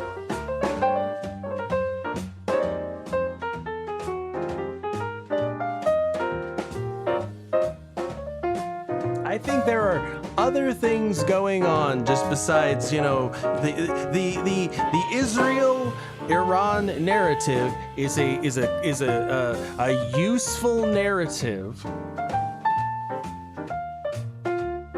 to use against the West. And who would benefit from that? Well, Russia and China, for one.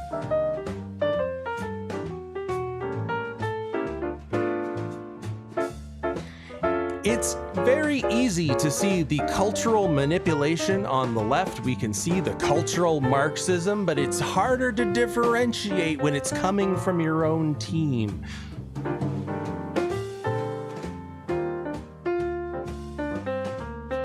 Case in point. There's a strange marriage going on behind the scenes. A strange cult, if you will, of people who all seem to kind of be in lockstep with each other. And I don't think it's any coincidence that Kent's first interview after all of this stuff is with Tucker. From the outside, it kind of looks like you've been leaking information to Tucker via Axios, and then he's leaking it to Iran, and like that you guys are actually committing treason.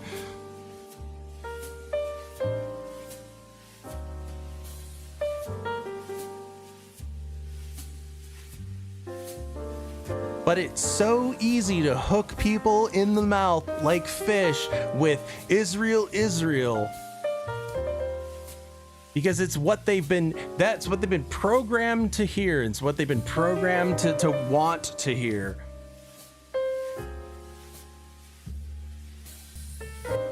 President Trump and Republicans also reacting to the abrupt resignation of National Counterterrorism Director Joe Kent.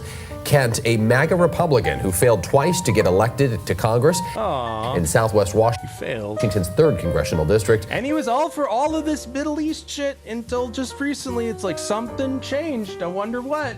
Was handpicked by President Trump and his top counterterrorism advisor. But despite his staunch support for Trump, Joe Kent said he couldn't, in good conscience, support the war in Iran because Iran posed no imminent threat to the U.S. and goes against his America First agenda. This earned harsh words from the president. Listen. When somebody is working with us that says they didn't think Iran was a threat, we don't want those people because, and there are some people, I guess I would say that, but they're not smart people or they're not savvy people. They're probably Russian. Kent is also getting pushback for asserting in his resignation letter that Israel and American lobbyists, quote, deceived and pressured Trump into attacking Iran. Senate Majority Leader Mitch McConnell called this, quote, virulent anti-Semitism based on baseless and incendiary conspiracy theories. Can I hate you both? And the Anti-Defamation League accused Kent of having a history of anti-Semitism and extremism, saying, quote, it's no surprise that he would blame Israel and the media.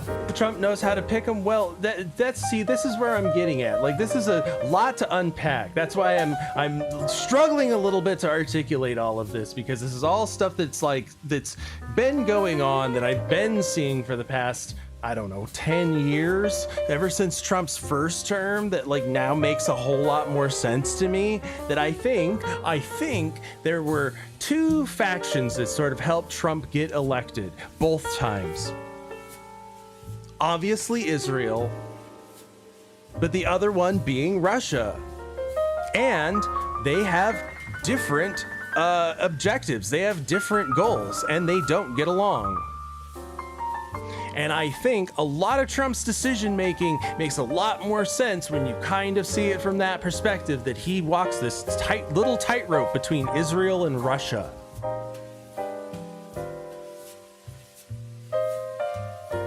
And a lot of his people in his cabinet, I think that when they say that they're America first, what that really means is that they want America to exit the world stage. They want America to abandon Israel, because that would mean America leaves the world stage. We'd no longer be a global superpower, and that would mean that the vacuum left by us would be filled by Russia and China.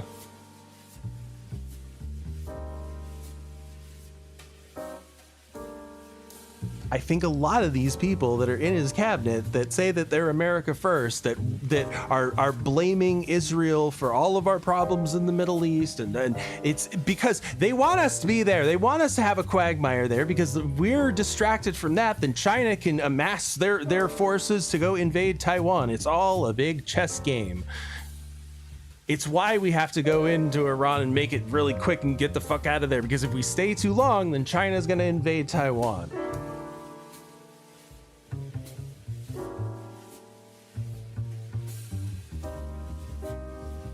Either way, Russia benefits. Russia just sits there in the middle, biding their time.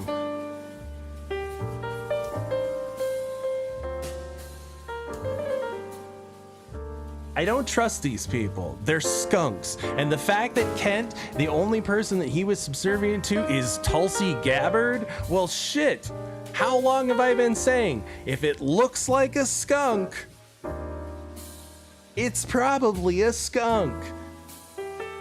And not to give the Democrats too much credit, but yeah, she probably works for Russia. She's definitely a spook for somebody.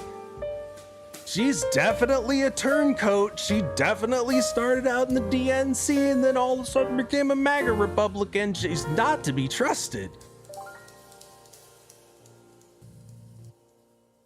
The FBI is investigating former National Counterterrorism Center Director Joe Kent for allegedly leaking classified information. That's according to sources reporting to the AP.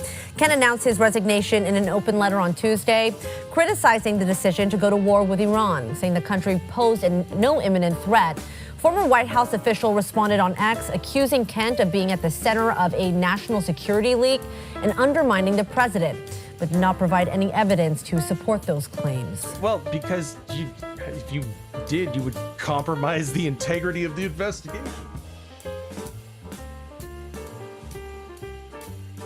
Also, just like I told you with the Epstein stuff, you can't, because it's too big, it's too deep, and it's too big, and it's too many people. When you start looking into it, like it makes so much sense when you see that all of these people, all of these little new right people, they didn't come out of nowhere. And I've also rethought some of my feelings about who might have been behind the Charlie Kirk thing, because now with some time behind that, who's risen in their place? These new right people. Well, they're all Duganists, as we'll see.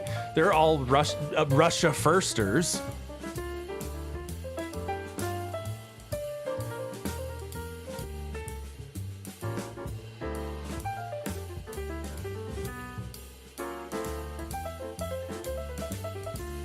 Like I said, there's a propaganda war going on. I see a lot of people taking the bait on this one because it's what they want to hear. It's what they want to hear. They are Israel, Israel, Israel. But they don't see that behind that is this Russia first policy of, yeah, America, shoot yourself in the foot. Just abandon Israel, exit the world stage, cease to be a superpower so Russia can rise in your place.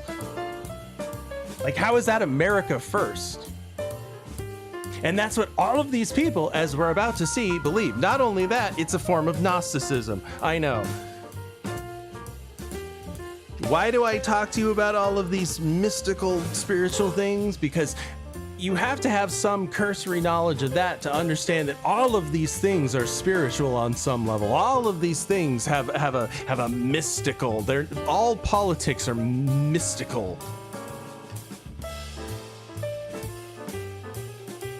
It's like casting spells, and you're having a spell cast on you right now. We're continuing to track developments about Joe Kent. He is the former head of the National Counterterrorism Center. He resigned yesterday. He said he was resigning because he could not stay at his post as the Trump administration was carrying out its war in Iran. Now Fox News with this just broke within the past hour or so, saying the FBI is investigating Kent over allegations that he leaked classified information, according to 3 sources familiar with the matter. Fox News Digital sending this out, saying that the probe predates Kent's departure from the government. The FBI. Oh, so they knew for a while that you were possibly leaking stuff.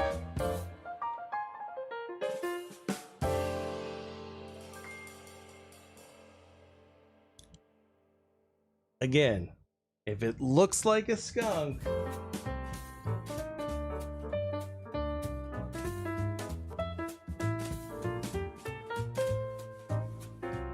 if you know about the ideology that is behind this, some of these things all of a sudden start to go, aha, that's why they would do that.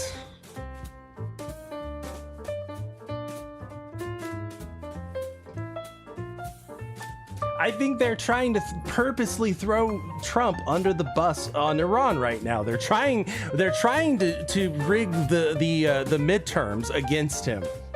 They're trying to get more people who are less loyal to Israel and more loyal to Russia in. That's what they're doing. The longer that he stays there in Iran, the more of a quagmire it becomes, the more that it looks like he didn't have any, like that it looks like Bush 2.0, then he loses popularity, Democrats win in the midterms, it benefits Russia. So I think all of these skunks are trying purposely to throw the right under the bus so that they can it's Gnosticism. It's destroy the current system to create the new perfect system, the new order.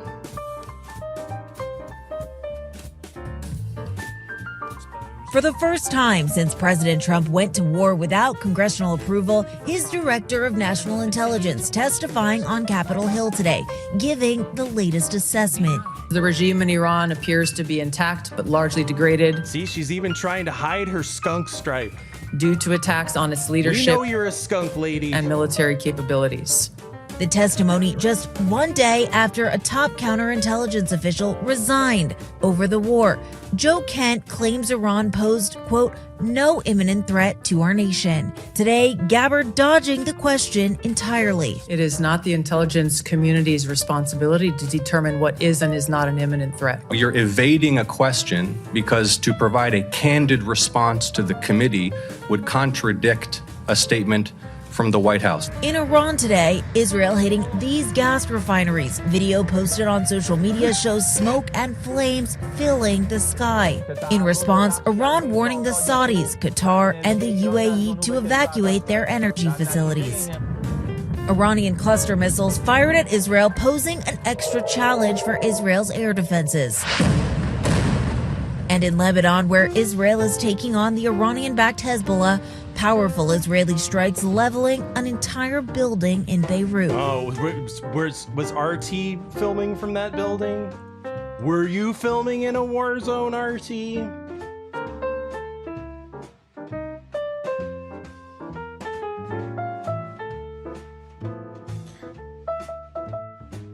So here's the missing piece that I was missing this whole time, is Alexander Dugin. I'd heard the name, but I'd always heard it in relation to Putin and Russia and Ukraine, and I don't give a fuck about any of that. So I never paid that much attention, and I don't pay attention to the new right, so I didn't know how popular this Alexander Dugin character was on the new right. The Tucker Carlsons, the Nick Fuenteses.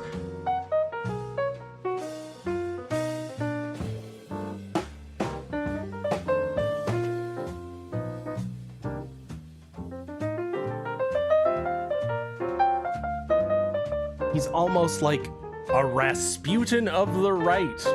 So who is this Alexander Dugin? Damn. He is a writer who writes about big ideas.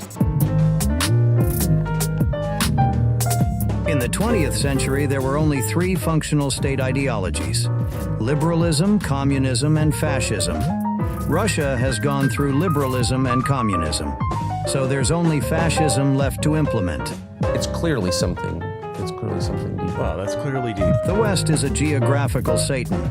It's an antichrist, and it has to pay for everything. In this huge collision of the Atlantic civilization and Eurasian culture, everything that stands between us, Poland, Ukraine, Central Europe, maybe even Germany, must cease to exist. Oh. It has to be absorbed. So I want you to understand that this guy who's now platforming Joe Kent for his first interview was also platforming Alexander Dugin. He introduced Alexander Dugin to the West, and these ideas of Eurabia, for instance, that we have to Islamize Europe so that we can be one big happy caliphate. So, because Russia. Like, all of these America Firster people, they're promoting this guy who wants to Islamize Europe, wants to Islamize the U.S., wants to change Protestant Christianity to make it abandon Israel, again, for political reasons for Russia.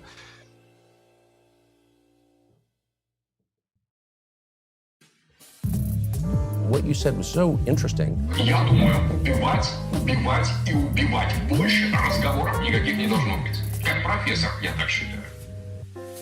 He believes that in this fourth political theory where it's not quite communism. It's like Goldilocks. It's not quite communism. It's not quite fascism. It's not quite liberalism. It's just horrible. Sometimes referred to as Putin's Rasputin or Putin's brain, 6-year-old Alexander Dugin is a political philosopher and an influential writer. He also worked briefly as the chief editor at Zargard TV, a network known for backing Putin and the Russian Orthodox Church. Dugin is a fierce proponent of the Russian world concept, which advocates the unification of Russian-speaking territories in a new Russian empire, defying Western decadence. According to him, Russia's destiny will not be complete until we unite all the Eastern Slavs and all the Eurasian brothers into one big space. Just all one big happy Eurasian brotherhood. Everything follows from this logic of destiny, and so does Ukraine. In 1997, Dugin published a book, The Foundations of Geopolitics, the Geopolitical Future of Russia, where he fiercely criticized the US influence in Eurasia, calling for Russia to rebuild its own authority in the region, and advocated breaking up the territory of other nations. Though his exact ties to Putin are unclear, the Kremlin frequently echoes rhetoric from his writings and appearances on Russian state TV. He has also been a vocal supporter of Moscow's latest offensive in Ukraine. He helped popularize the Novorossiya, or New Russia concept that Russia used to justify the 2014 annexation of Ukraine's Crimean Peninsula. In 2015, the US imposed... So that changed, like, when you see it through that lens of all of the Ukraine-Russia stuff happening for the sake of the Islamization of Europe, so that Russia can rise to be the cream that rises to the top.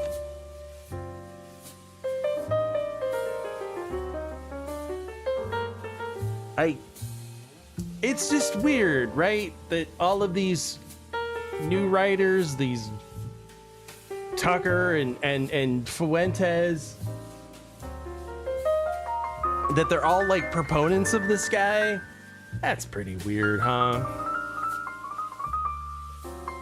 It's almost like they're just one big little happy married family of Russian assets.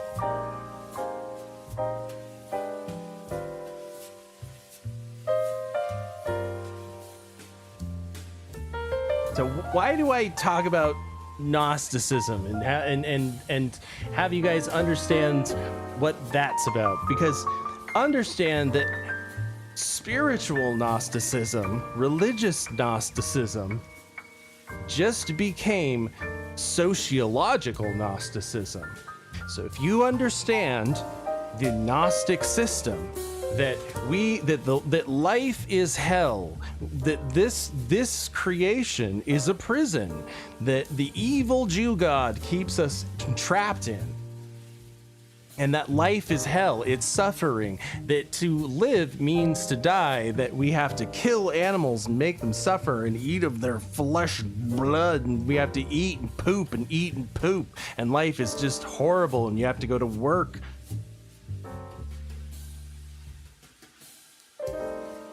All of that religious Gnosticism just became sociological Gnosticism. It became the works of Marx and Hegel, that the demiurge, the evil Jew God that keeps you entrapped in this prison system, became the bourgeoisie.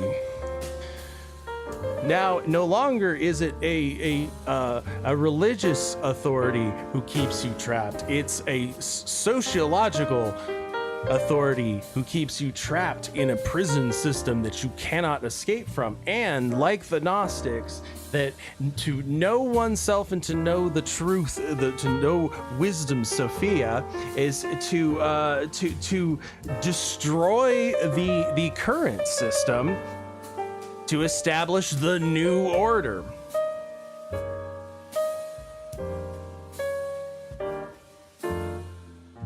So Dugin is all about this particular kind of Gnostic mysticism. He's all over the place when it comes. This is another thing is that these people, like these Fuentes people, or these Christian nationalists who are basing their Christian nationalism off of this weird fucking Russian lunatic. They're Christian America nationalist America firsters are basing their whole framework on this Russian lunatic who is about Gnosticism and fourth political theory that's like communism, liberalism, and fascism all in one. And he wants to fuse pagan and Orthodox Christianity together for a pseudo neo-paganism nationalist force.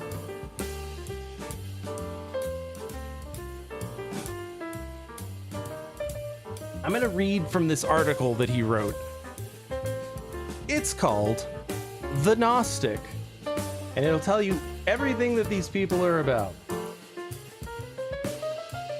The time has come to reveal the truth, to expose the spiritual essence of what bootlicking ordinary people call political extremism.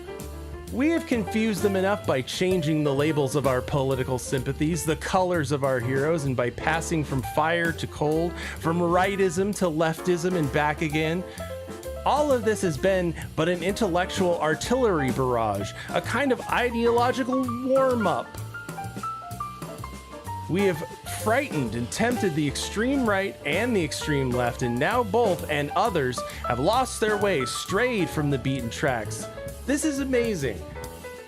As the great Yevgeny Glovaginsky said, to repeat, he who goes against the day should not fear the night. Gnosticism. There is nothing more pleasant than when the ground is slipping from under one's feet. There's nothing more pleasant than when the ground is slipping out from under your feet, because these people want to destroy the current system. They believe that destruction, disorder, chaos, if you will bring about the new order. It's chaos magic. Order out of chaos. That's what this is. There's nothing more pleasant than when the ground is slipping out from under your feet, for it's the first experience of flight. It kills the vermins and tempers the angels. Nothing's better than disorder and chaos. Who are we really? Whose meaning face is all that more clearly peering out from this paradoxical radical political movement with the terrifying name National Bolshevism. Today we can respond without any ambiguity and vagueness, but this necessitates a brief excursion into the history of the spirit. Mankind has always had two types of spirituality, two paths, the right-hand path and the left-hand path. Well, this is all mysticism. This is all... This is the guy that Tucker is platforming, that Fuentes is platforming, that all of these alt-right weirdos are talking about. And he's talking about black magic, fucking left-hand black wizardry. Mankind's always had two types of spirituality, two paths, the right-hand path and the left-hand path. The first is characterized by a positive attitude towards the surrounding world, in which harmony, balance, bliss, and peace are seen. All evil is but a particular instance, a local deviation from the norm, something insignificant, transient, having no deep transcendental causes. The right-hand path is also called the Milky Way.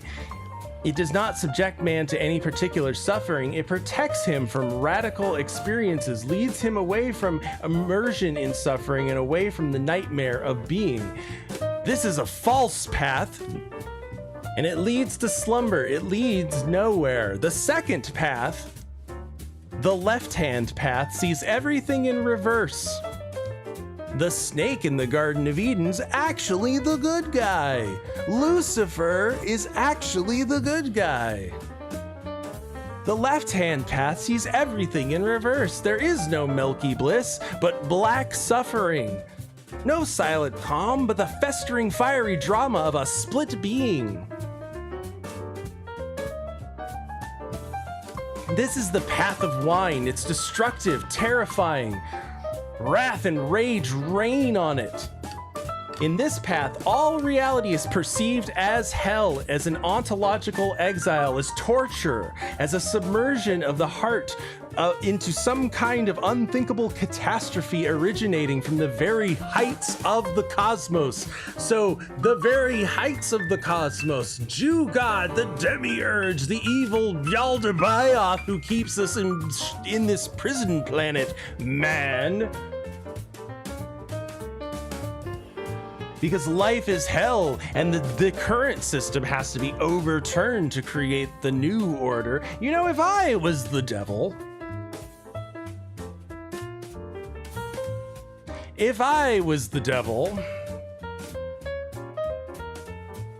I would convince man that he thought for himself and convince that he made up all of these ideas that were totally different from each other, but all really work towards the same end, which is chaos. Because it's an easy thing to buy into. It's an easy thing to buy into because it's about truth being hidden from you, that your true self is in fact, it's hidden from you, it's kept from you. And that leads to conspiracy thinking. And when people see when it's obvious that their actual conspiracies do happen, It's easy to convince somebody, oh no, that other thing? No, that totally happened. That's how disinformation works.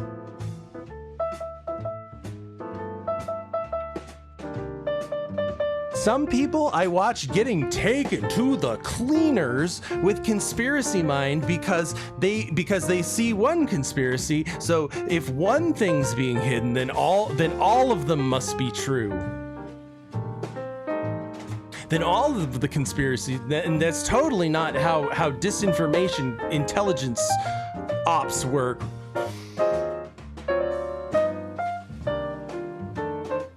And again, it's easy to see this stuff when it's on the left. It's easy to see the cultural Marxism and the infiltration of, let's say, China. It's easier to see the influence of China because a lot of that happens on the left. And so we recognize it. We can see it for what it is. But all of this Russia stuff, all of this Gnostic Russia shit is harder to see for these people because it's what they want to hear.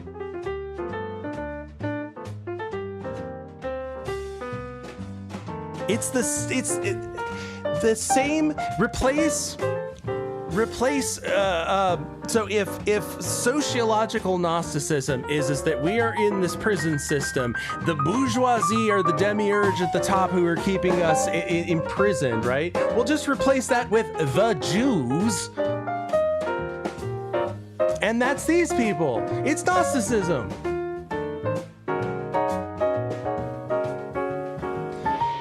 If on the first path everything appears to be good, then on the second path everything appears to be evil.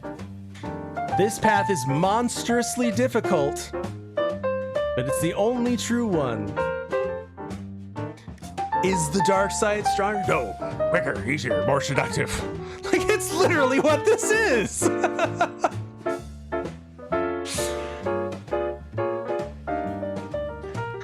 On this path, it can be easy to stumble and even easier to disappear. It guarantees nothing, it entices no one, but only this path is correct. He who takes this path will gain fame and immortality. You know, if I was the devil, I would convince all of these people who think that they are all independently thinking of one another that they'll gain fame and immortality and just rewards in the afterlife for destroying the current order.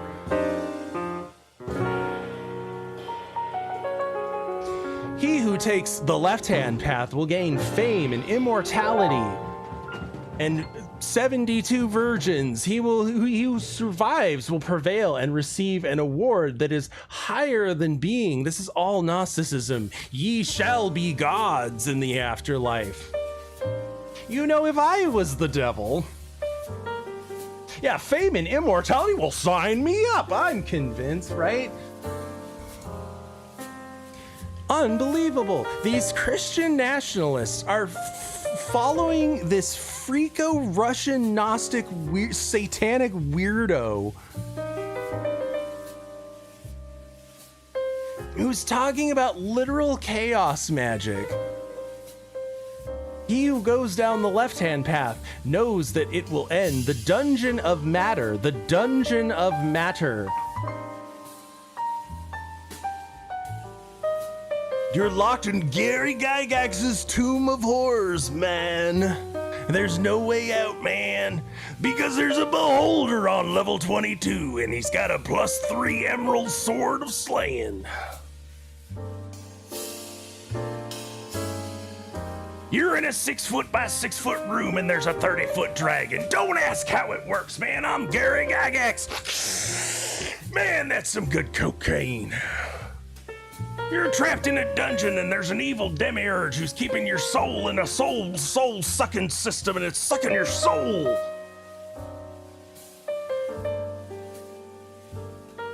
Now roll me a d20.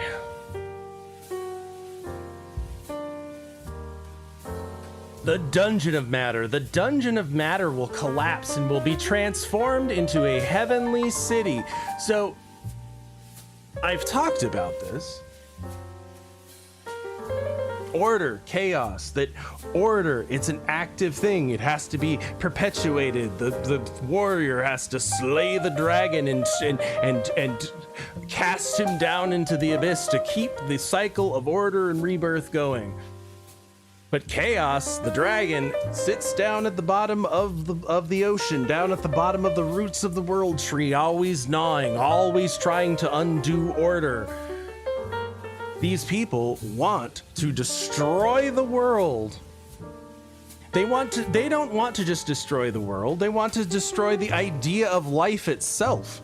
It's the baby soul-sucking paradox that I've given you guys before. If you found out that the world is just a big baby soul-sucking machine, that's what these people are saying, and you turn it off, you destroy everything. You destroy life itself. But if you keep it going, it's just gonna keep sucking baby souls. Baby soul-sucking trolley problem. And these people want to pull that lever because it means a new, better world order, a new system. This dungeon of matter, this hell that we live in, will collapse and be transformed into a heavenly city. And a chain of initiates patiently prepares for this desired moment. Wow, this does not sound like a doomsday cult whatsoever. The moment of the end, the triumph of total liberation. The left-hand path is called Gnosis, knowledge. At this point, it should be, there shouldn't be a doubt at all. This man is Gnostic. This man is like a chaos wizard. He's fucking Rasputin reincarnated.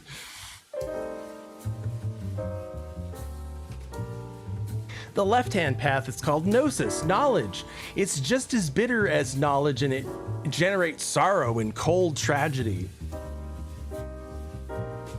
Once upon a time in antiquity, when mankind still attached decisive importance to spiritual things, the Gnostics created their own theories on a level of philosophy and doctrine, the cosmological mysteries, and on a cult level, gradually people degenerated, stopped paying attention and to the sphere of thought, and plunged into physiology in search of individual comfort in everyday life. That's a mouthful. What he's saying is that as the spiritual, the religious aspect of life has fallen away, it has been replaced by belief in a world system. In other words, we are focused on the god of this world, the god of consumerism and the individual comfort of everyday life. But the Gnostics did not disappear, for they moved the dispute to a level of things understandable to modern citizens. Like I said, it ceased to become a religious philosophy and it became a sociological philosophy. You're not just trapped in the system by the demiurge, you're trapped in the system by the bourgeoisie, Jew, Illuminati, or whatever.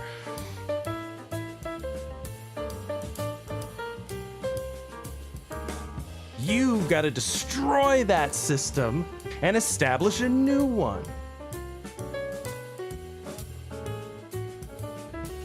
But they don't want you to know that, and that's exactly why it's so appealing to these people, because it appeals to the conspiracy-minded, because we're getting taken to the cleaners by, oh, but they don't want you to know about the aliens, man. And that's how they get people hooked onto disinformation.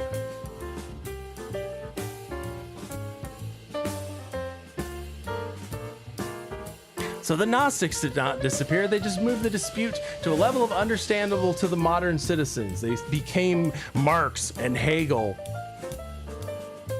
Social justice, which believes that there is a patriarchy, a ruling class of people that keeps that everything would be hunky dory if we could just smash that system, that patriarchy, that globo homo, or whatever the imaginary system is. If we smash that and create a new order, then everything will be great. Some of them proclaimed slogans of social justice, developed theories of class struggle and communism.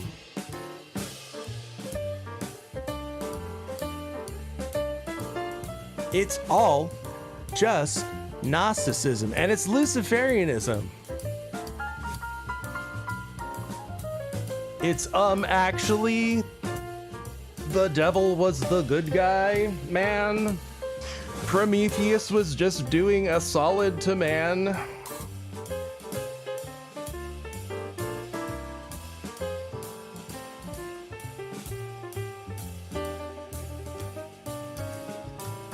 So Gnosticism just developed into class struggle, communism. The mystery of Sophia became class consciousness, and the struggle against the evil demiurge, the creator of the cursed world, took the shape of social battles. The threads of ancient knowledge stretched to Marx, Nietzsche, Lenin, Stalin, Mao, and Che Guevara, all fantastic people. The wine of socialist revolution, the joy of rebellion against the forces of fate, and who waged the first rebellion? The first rebellion was Saul Alinsky. I have this. Saul Alinsky dedicated Rules for Radicals to Lucifer, not man, but fucking figure who started the first revolution against the ultimate absentee father, God himself.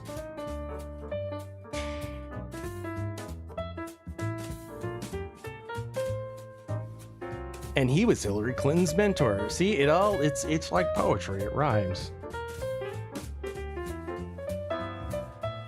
The wine of socialist revolution, the joy of rebellion against the forces of fate, and the sacred berserker passion for total destruction of all that was black for the sake of obtaining new and otherworldly light.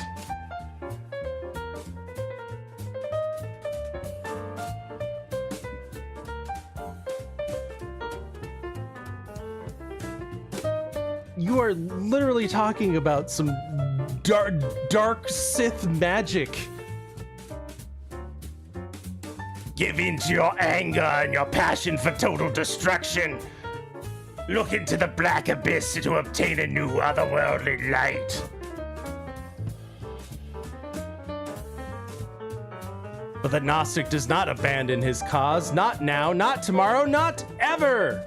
Because they're annoying as fuck. Moreover, he has every reason to celebrate on the inside. Did we not tell the naive optimists of the right-hand path, where their excessive ontological trust will lead? Did we not predict the degeneration of the creative instinct down to the grotesque parody that it's today's conservatives, who have reconciled with everything that horrified their more sympathetic but no less hypocritical predecessors just a few millennia ago?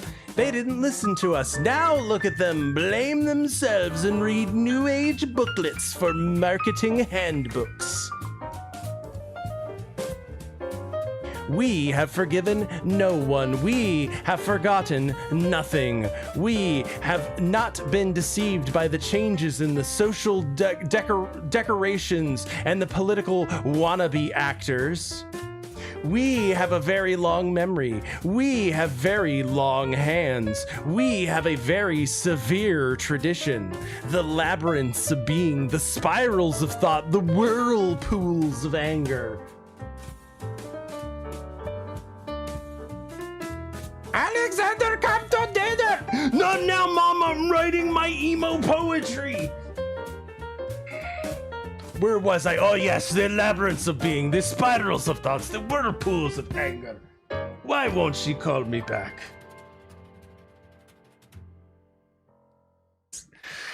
Interesting.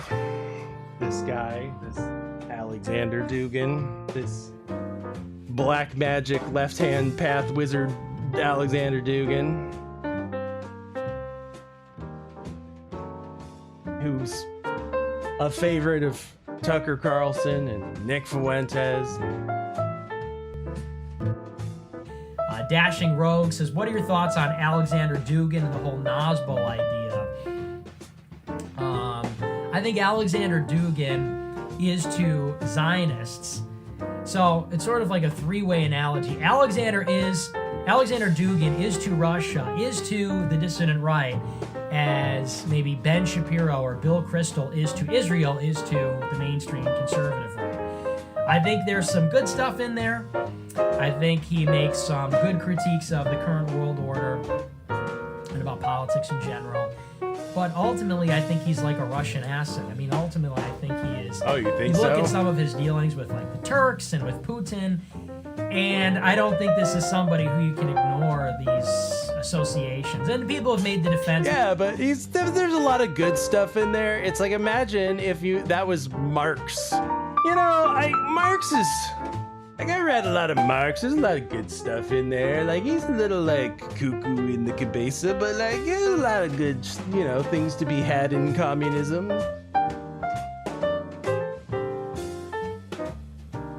Get a lot of good, up-to-the-minute critiques of the world order. This blew my mind. This, like, blew my mind. The level of disinformation. So would you like to see Alexander Dugin's take on the current ongoing conflict in Iran and what he thinks about that? Trump planned to end this war in just a few hours. Then he said a few days. But now it's been going on for 2 full weeks, and it's playing out very differently from the 12-day conflict with the US less than a year ago. This is a completely different kind of war, far more radical and brutal. It has already caused... Is it though? Like, there's been almost hardly any civilian casualties. Like, I mean, that's gonna happen in war, but it's an unfortunate, you know, factor. But we try to reduce, and it seems like we've done a pretty good job of reducing that over the last 20 years. So how is this the most brutal bloodshed conflict of the... Enormous losses for Iran, yet Iran is responding with remarkable strength. It refuses to give up, and most importantly, it refuses to sit down and negotiate. I mean, it does like 2 out of 3 of those things. With the aggressor. Iran keeps launching large-scale missile attacks look fake, bro. on Israel day after day. From the limited information that gets through, information that is heavily censored in the West, it looks as though Israel is slowly being turned into something that resembles Gaza. I'm sorry, what? Israel day after day. From the limited information that gets through, information that is heavily censored in the West, it looks as though Israel is slowly being turned into something that resembles Gaza. So your goy media isn't going to tell you the truth about what's really going on in Israel. I mean, it doesn't get past their iron dome of propaganda. Israel's currently being turned into Gaza, and if by turned into Gaza you mean that you can easily access a chocolate shop, then I guess so. Yeah, he's definitely gay too. They're all gay. They're all very gay. That is wild. That is fucking wild. That is wild. Wild. Do you understand what is happening? How devious this? I know people in Israel, you fuckwit. You know that I can just, ask them.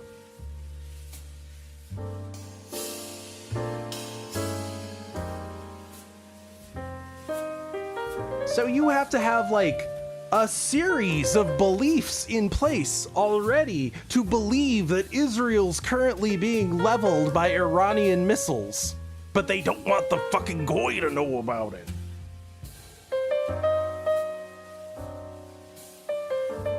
You already have to have certain beliefs in place who believe that disinformation. That's the level of psychopathy we're talking about of the disinformation that is going on, and people are eating it up. Like I said, it appeals to a certain kind of person to believe that, of course, Israel's being bombarded. They don't want us to know about it because they killed Bibi Netanyahu because he's got 6 fingers. Look.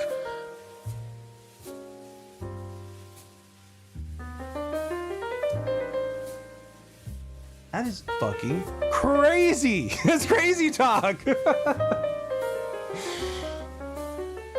It's not like something that's happening in like some like a far off third world country that like I can't like again talk to someone and be like, hey, how's things?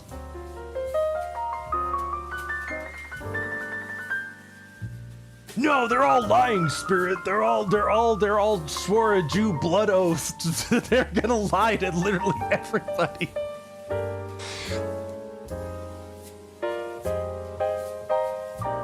He thinks, yeah, exactly. He thinks nobody knows a Jewish person. Like, you know how many people in America that are Jewish have family in Israel? Like, you know that they can, ask them, like, how you doing? No, they just don't. It's not getting past their iron dome of Hasbara.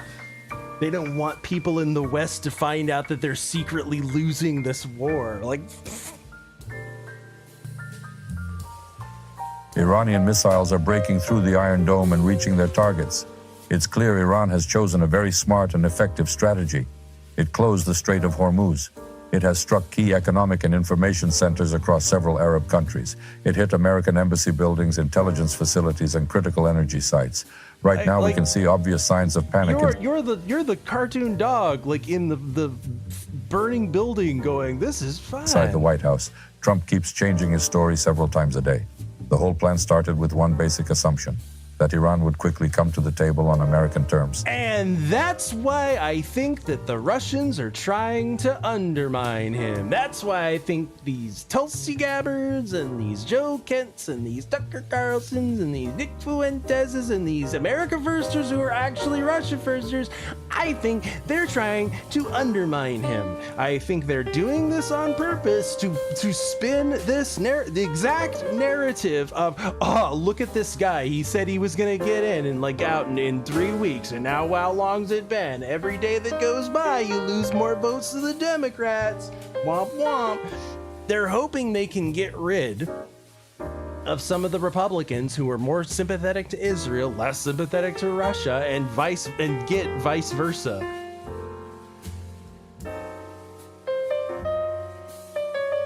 It benefits Russia to get America bogged down in a quagmire war that they don't want to. All of this talk of Israel. Yes, Israel has a dog in this race, but they don't benefit from America just being in a forever war with Iran. Do you know who benefits from America being in a forever war? Russia and China.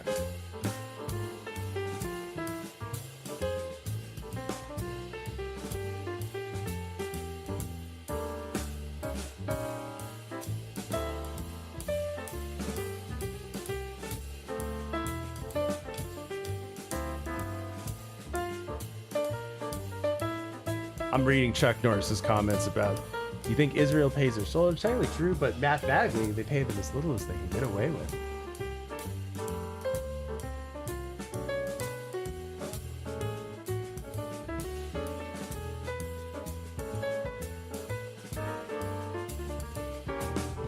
Well, and they don't have a military that's set up like ours is to deploy in the way that ours can.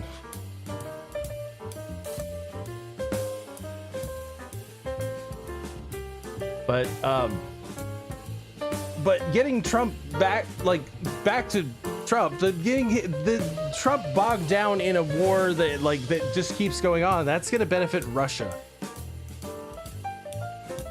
in the long term. I think that they did want to get in and out, and I think that there's like some subterfuge going on. Again, I can't. This is all a gut feeling I'm getting, but I can read the writing on the wall. I kind of get what's going on behind the scenes.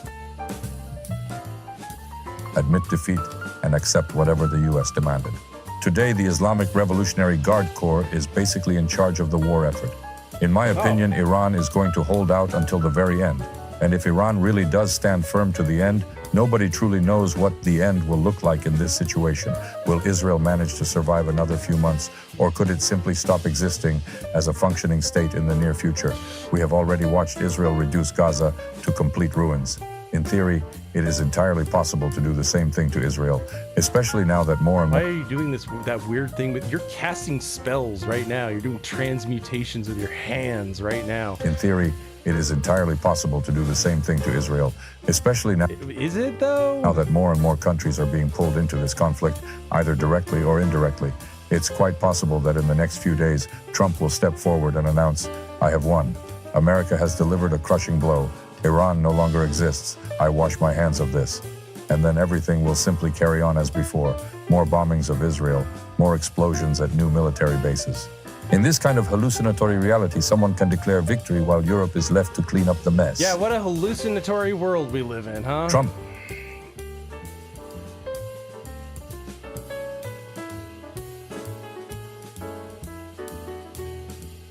He's proving that he has 5 fingers and he's not AI. It's that left-hand path magic.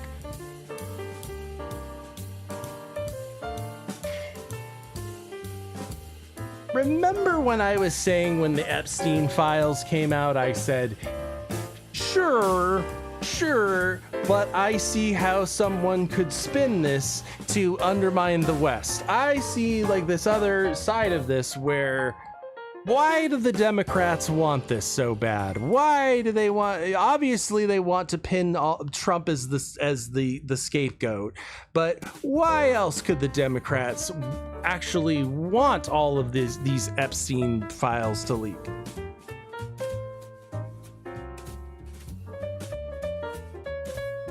Would it be to undermine the West? Because it makes it shows to the rest of the world, aha, see, they're all run by satanic pedophile cults on an island. And it delegitimizes the US. And it makes the rest of the world see it through that lens of, aha, the US is just run by satanic pedophiles from an island. I don't have to take them seriously as a world power, not like those Russians or those Chinese.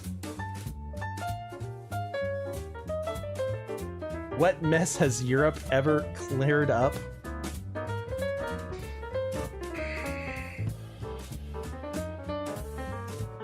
Well, that's why they want a Eurabia.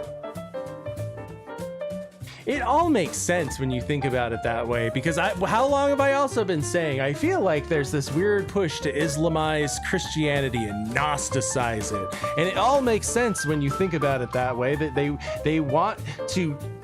What is keeping evangelicals attached to Israel is Protestant Christianity and their evangelical beliefs, right? If you undermine those, then you get Protestants to abandon Israel. That's a huge cash cow for them.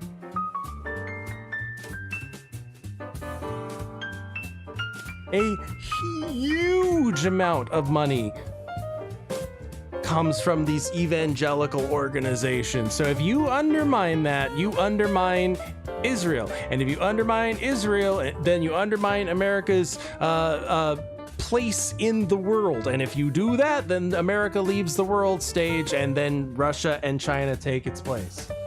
Bingo, bango, boom. And to do that, you have to undermine Christianity. You have to Gnosticize it. You have to create the idea that you're living in hell, man. There's an evil Jewish demiurge at the top of the food chain who's keeping you in this prison, and you have to destroy this order to create the new order.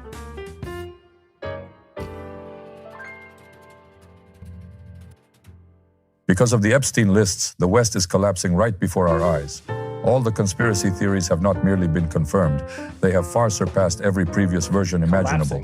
The West has revealed itself as a demonic system of civilization, at the very center of which stands satanic, cannibalistic sects that devour children, traffic women, orchestrate provocations around the world. I mean, he's not wrong, but see, that's the problem. It's just aha, Gnosticism. You're using truth against itself. Manipulate financial markets and political processes and perform black masses. In other words, only a tiny handful. Says the guy who we just read an article about left-hand wizard Of magic Western from. politicians remain untouched by the Epstein network. So what are ordinary people in the West supposed to do? You are casting spells right now. I goddamn know it. Previously, if they didn't like the Democrats, they'd vote for the Republicans. If the Republicans disappointed them, they'd switch to the Democrats. But now, who are they even supposed to vote for? And what are we to do now? It's almost like the system's rigged and you should tear down the system and create a new one. This is all to undermine the West. You undermine the fact, again, it's truth using against itself. Yes, we have this binary political system of pick red, pick blue. And they're using that against us to formulate Gnosticism in our minds that's the evil demiurge, man, that's keeping you down. When humanity has adopted so many Western practices in education, when we've come to believe in their culture, when we remake their films, when we still rely on their financial instruments, the situation for the world, for history, for humanity itself is truly extraordinary. We are essentially living in a... You are absolutely casting spells. Look, I see you twisting your little magic ring there. Like, I see all of these little, thaumaturgy incantations. Global state of emergency, an Ernst fall. No one any longer has guaranteed sovereignty. Law, rights, agreement... Lightning bolt! Everything I cast magic missile at the darkness. has been voided. And with elites tied to Epstein's island, that should come as no surprise. For them, there are no red lines at all. You see, this pedophilic satanic elite can simply decide that Putin is evil, or that the Iranians are evil, or that Xi Jinping is evil, and then launch a nuclear war that destroys humanity. I mean, what even is evil, man? By the way, Epstein himself funded the construction of bunkers for that very elite. If tensions continue to rise and the collapse truly accelerates, if social processes start slipping out of these elites' control, because people are now waking up to the fact that they are governed by pedophiles and Satanists in every party and every regime. It's almost like if they wake up to this, they wake up to the truth. It's all Gnosticism. It's that the truth has been hidden from you by this evil satanic system that eats babies. I see, like I said, I told you, Ayatoll-yah So, that they would find a way to use that against us. Truth. What have I said? Mystically. This is why I want people to understand the mystic stuff. Knowledge comes with the cost of chaos. You eat from the tree of knowledge, but you gain the knowledge of the duality of things, of good and of evil. And so knowing something means now you know that thing and you know that there is the not that thing.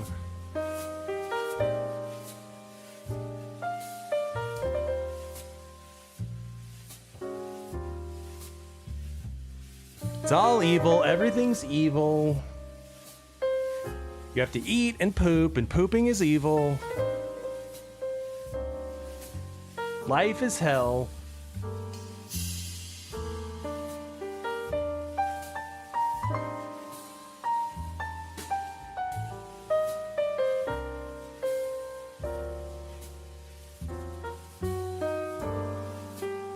If you think about it,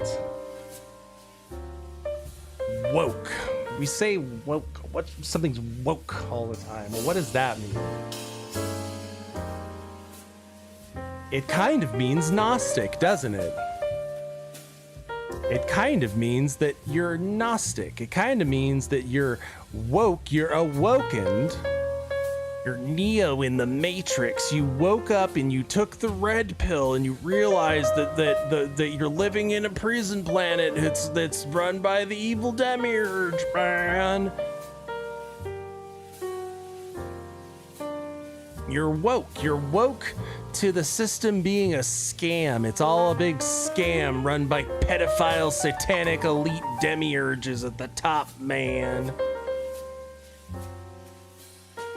Everything's evil, everybody's evil, there's nothing but darkness and pain and suffering, and there's no redemption, no hope, unless you destroy that current system, you overturn that order and create a new order.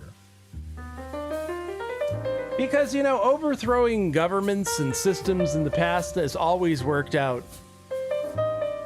in people's favor.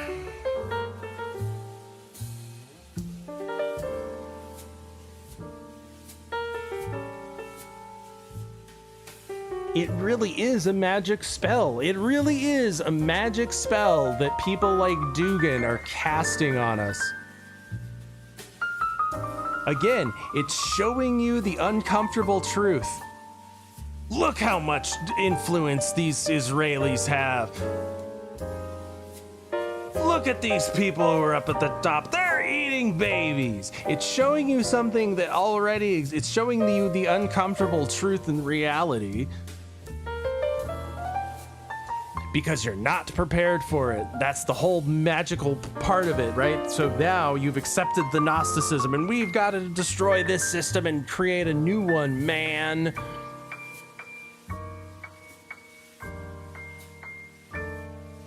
It's getting the West to turn on itself. It's a magic spell that they're casting from the left, from the right. Like I said, it's easy to see it when it's cultural Marxism and when it's coming from the left and when it's coming from China. Everybody can recognize that.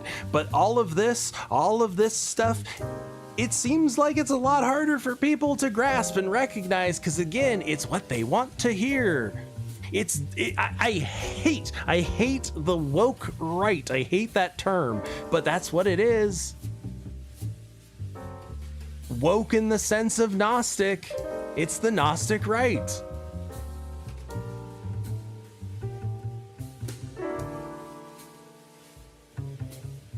And then that overlaps with replacement theology and changing Protestant Christianity in order to politically and theologically abandon Israel. It's 100% to destabilize us. And people buy it, then they eat it up because, again, it's uncomfortable truths that they want to hear.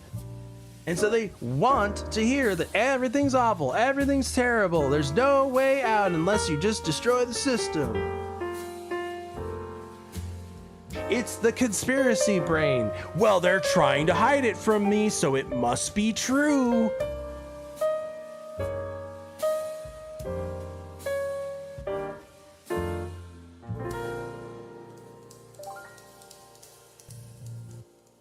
Russia, India, and China form a fundamental structure that, before our eyes, is reshaping the world order. Globalists have repeatedly would you call this a new world order? Tried to draw India to their side by exploiting its border disputes with China. Russia, however, has consistently maintained excellent relations with both India and China. After the United States imposed 50% tariffs, India's ties with Russia grew even stronger. Looking back on things again, like now that I've had time to reflect on some things that have gone by, I think that China also benefited from wanted us to get into this Iran thing. I think they've kept him tied up in these fucking trade war things to one, undermine Trump and the West, and two, to build so that they can build up their forces for a Taiwan invasion. While at the same time, relations between India and China began to ease. This is what multipolarity truly means. The West is left only with money and currency speculation built on financial pyramids, the foundation of BlackRock and of Larry Fink, the new head of the Davos Economic Forum. As soon as Russia, India, and China ditch the dollar, the Western absolutely casting colossus with feet of clay will collapse. Now it is important to move from agreements between three historic He's referring to the golem leaders, Putin, Modi, and Xi, to the ideology, strategy, He's calling the West a golem, and philosophy of multipolarity. This goes far beyond individual personalities, even great ones.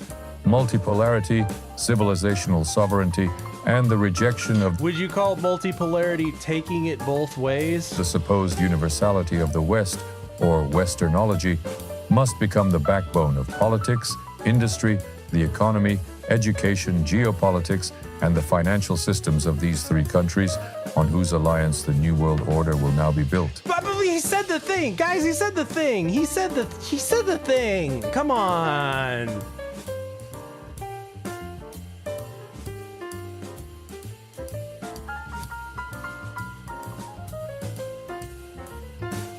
Unbelievable. There is a black magic Russian wizard who is like the reincarnation of Rasputin, who is secretly, not so secretly, directing the new right in America towards Christian nationalism because it benefits Russia, because they think it's America first, to ditch the rest of the world and let Russia take over. It's so bonkers.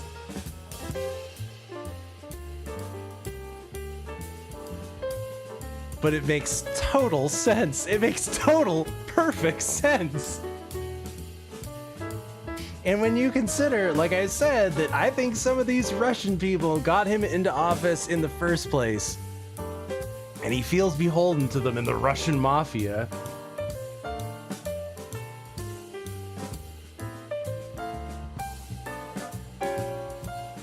it all starts to make sense when you think, okay, if like I said before, if the two forces that you can kind of generalize that helped get him in were Israel and Russia, well, they've got conflicting world objectives, right? And so when he is doing this Iran thing, it bends the weights more in Israel's favor, right? And so now Russia is pissed, and Russia is closer with Iran, and they're launching this disinformation campaign via these people like Tucker Carlson.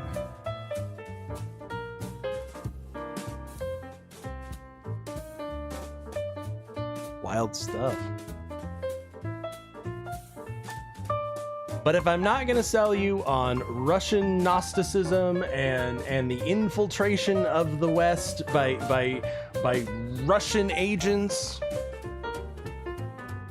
if I can't sell it to you that way, let me put it to you this way. Do you like dogs? Who doesn't like dogs? Muslims. I'll answer the question. It's Muslims. They don't. Dogs are impure, and they have no place as household pets. This is how New York and other places are drifting towards Islamization. It's only a matter of time before walking your dog in certain neighborhoods becomes uncomfortable. Oh, and of course, free Palestine and globalized intifada. But let's start from the beginning. What does your dog have to do with globalizing the intifada? A few weeks ago, an activist named Nerden Kiswani tweeted, "Finally, New York City is coming to Islam. Dogs definitely have a place in society, just not as indoor pets. Like we've said all along, they are unclean." Nerden Kiswani is the co-founder of an anti-Israel and anti-Zionist organization called Within Our Lifetime. These are the people behind the most radical protests on your streets. The places who paved the way for figures like Zoran Mamdani. Like we've been saying all along, she isn't mincing her words. She isn't apologizing. She's telling you exactly what the plan is. When Nerden Kiswani calls dogs impure, she isn't just sharing a personal opinion. She's citing deep-seated Islamic law. In many Islamic traditions, the dog is considered najis, ritually unclean. There is a famous hadith claiming that angels will not enter a home that houses a dog. They are taught that if a dog's saliva touches their clothes, their state of purity is ruined. So when these... So wait, but that guy at the beginning, he said you could touch a tranny and you're cool, but so you could touch the trannies, but you can't touch the dogs. Activists tell you that dogs have no place as household pets. They aren't asking for coexistence. They are telling you that your lifestyle, your bond with your pet, is fundamentally incompatible with the Islamic space they are building in your cities. It's a direct clash of civilizations, starting right at your front door. If you're thinking I'm just an Israeli trying to scare you, you're right, because there is plenty to be afraid of. And I think you know it. It is easy to prove. It doesn't matter where you are watching this video from, Paris or Wisconsin. If I would ask you, where would you rather live? Yemen or Texas? Afghanistan or New Zealand? Syria or the Czech Republic? We all know what you would choose. But how do you justify that choice? Now, I'm going to say something very logical, so brace yourself. If people from Afghanistan, Syria, and Algeria come to your country and you don't demand they adopt to your culture, your country will start looking like Afghanistan, Syria, and Algeria. And you don't want that.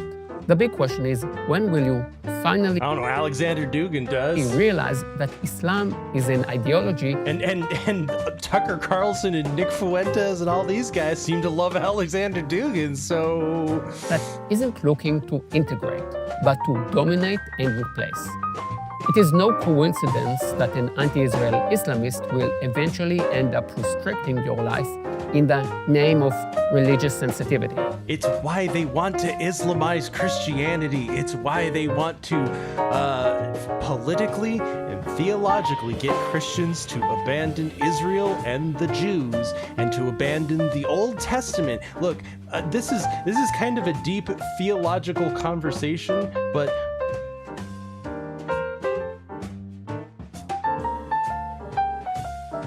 the divinity of Jesus that Christians believe in is based upon the Old Testament. So if you remove the Old Testament from Christian theology, oh no, it looks like you removed the divinity of Christ. Uh-oh. See how that works? That's what they're doing, because I've talked about this and I'm not even joking. It's gay, Gnostic, Muslim Jesusing of Christianity and the West. That's exactly what it is. They want Christians to see Muslims as more of their ideological, theological brothers than the Jews, because, hey, these guys accept Jesus. These guys are down with the J-man, but it's not the J-man. It's gay, Gnostic, Muslim Jesus. He's gay, he's Gnostic, he's Muslim, but he's their Jesus, not yours. And he's gonna break the cross. He's gonna destroy Christianity. He's gonna prove that you were misled by the Jews the entire time, and that Christ is not actually divine.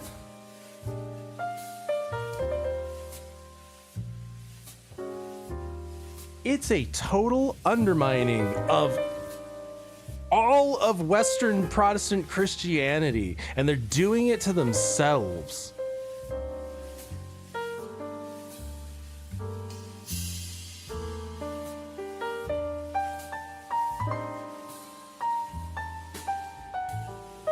All of these things that seem like they're unrelated, what did I say earlier? If I was the devil,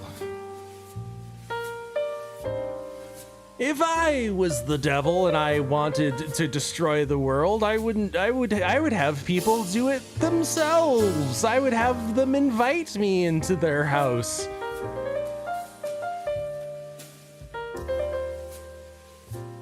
I would make all of the people think that they were acting independently and thinking for themselves and working towards different goals, when in fact, it's all the same thing. It's all about destroying the system.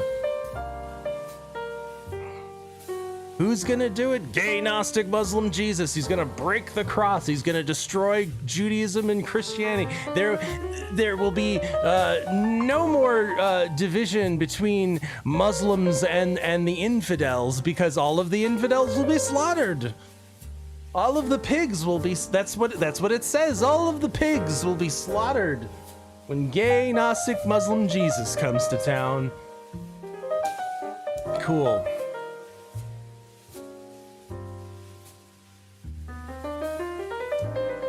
People are nuts. Who hates dogs?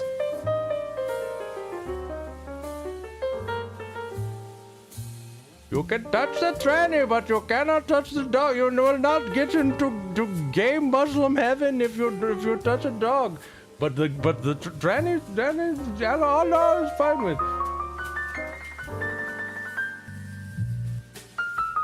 Funny. That explains a lot about the Ayatollah. now that I As think Islam is not exactly known for being sensitive to others.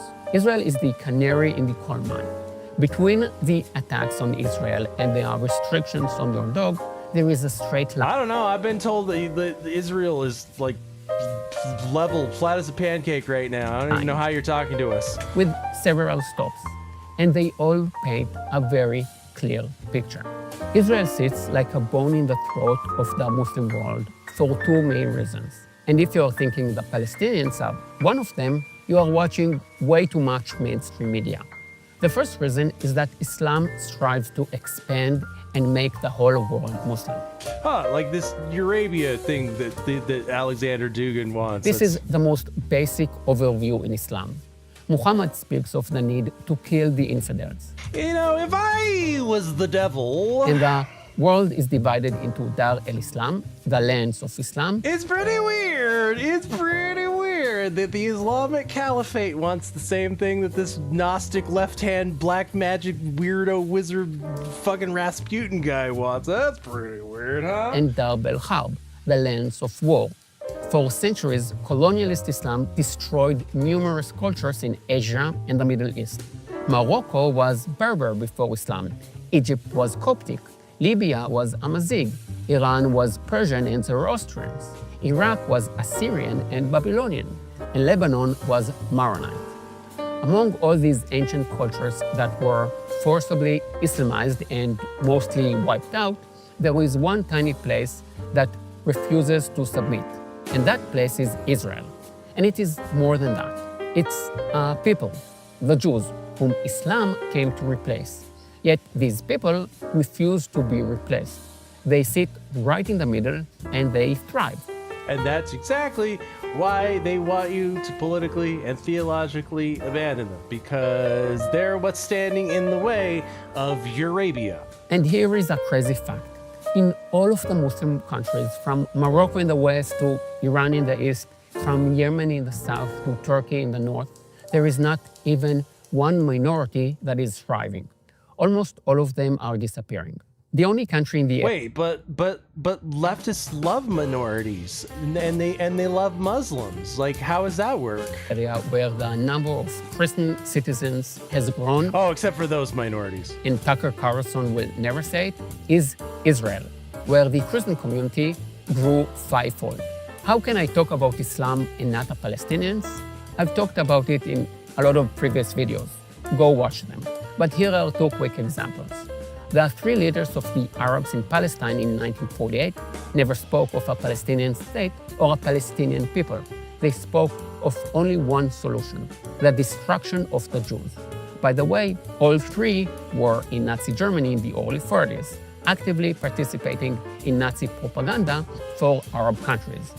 Even in the original Hamas covenant, the word Islam appears 130 times, while Palestinian state appears 0 times. This is a religious conflict against Israel and against your dog. Islam didn't They're coming for your dog. spread through the Middle East by missionaries handing out Mormons flyers. It spread through violence. And there is a massive topic here that nobody dares to talk about, not on the right and not on the left. And that is the level of violence in Muslim society. Political violence, violence against women, against minorities, against gay people, criminal violence, and religious violence. Yeah, but at least they're not Jews, huh?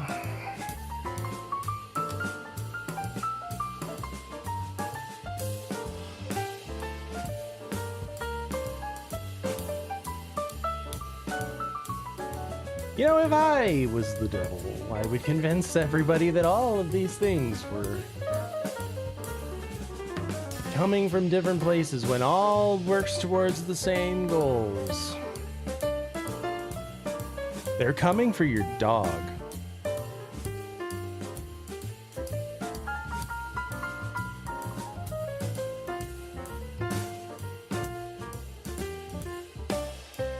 And if I was the devil, I would convince everybody of a false messiah I would subtly destroy religion itself, because again, we're Gnostic weirdos and we're cast into a prison planet by the demiurge. What's keeping people in that prison? Religion, organized religion. So we have to undermine it. How do we do that? Aliens. We convince people about aliens and we give them an alien Jesus, a gay alien Jesus, a gay Gnostic alien Jesus for them to worship, which will undermine all the religions in the world, and they'll no longer believe in any of those silly mystery, all of that silly religious mumbo jumbo. They'll destroy the current order and start a new one with aliens. It's the plot to Childhood's End by notorious pedophile Arthur C. Clarke. There was a story that if you follow Rob Ager, if you know who that is, just did a video about that.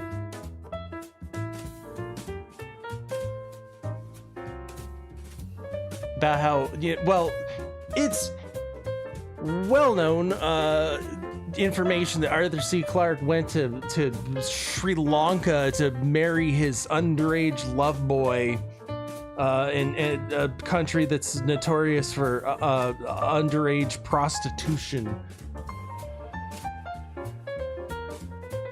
And there was a story from this guy who grew up in Sri Lanka, and he said that there was this rich old man from who was a science fiction writer who lived in this mansion, and like his dad kind of knew about him, and he came over one day and asked if he could paint him naked.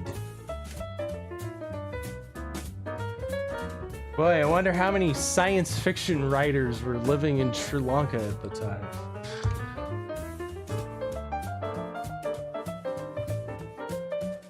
So we talked about this missing general who was working on the classified black project, top secret alien reverse engineered technology, or whatever the fuck they're gonna use for Project Bluebeam or whatever the fuck.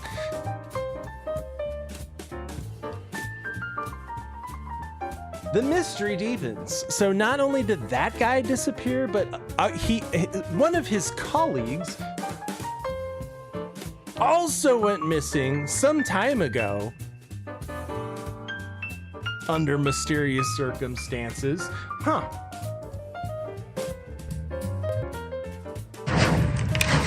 Retired Air Force General, Air Force Major General Neil McCaskill vanished after being seen leaving his home in New Mexico on foot 3 weeks ago, okay? Investigators are now looking into the disappearance of his former colleague, Monica Reza.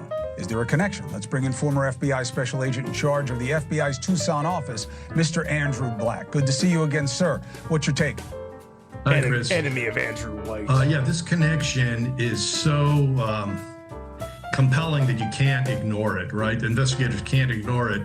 The fact that they both devoted a major portion of their career to aerospace engineering and technology, and had access and knowledge of some of the most sophisticated and sensitive classified information in this field, you can't ignore it. It'd be interesting to find out what they were working on before they left the Air Force, and was it so vital? And were there beams that were blue with so critical that a foreign hostile government would see this as a benefit to them to abduct the two of them? It seems kind of hard to believe, but you can't ignore the, this compelling connection. I think this is beyond coincidence. You have to track it down. It is pretty weird. There's not that, I wouldn't think there's that many high-level people who are working on secret classified reverse and alien engineered technology or whatever the fuck. Well, the fact that they're both Air Force, what's the chance that a high-up officer in the Air Force wouldn't be connected to some kind of aerospace technology that would be intriguing?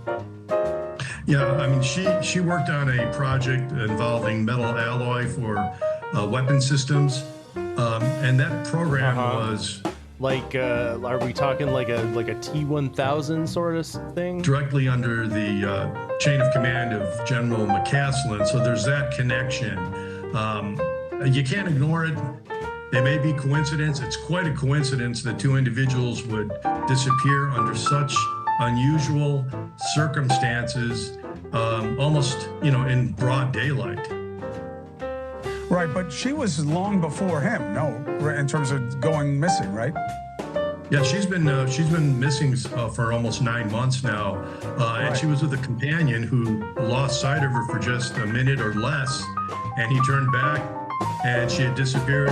It's possible she fell off the ridge. She was in the Los Angeles National Forest. There are high peaks there, and they. Yeah, but you would think that they would have found a body by now. They've been searching for her, and without any results. They found an article of clothing from her about 1,000 yards off the ridge, but that's all we found of her. All right. Well, listen, Andrew, I appreciate it very much, Mr. Black. We will keep discussing it. I know. Aliens. Aliens got them. Aliens abducted them. And now they're getting probes in their butts on Jeffrey Epstein's ranch.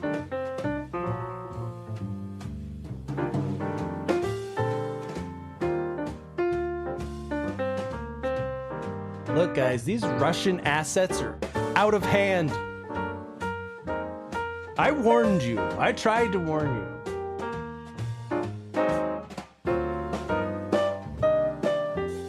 These Russians, they're not to be trusted. They scheme, they Slav. We sleep, they Slav.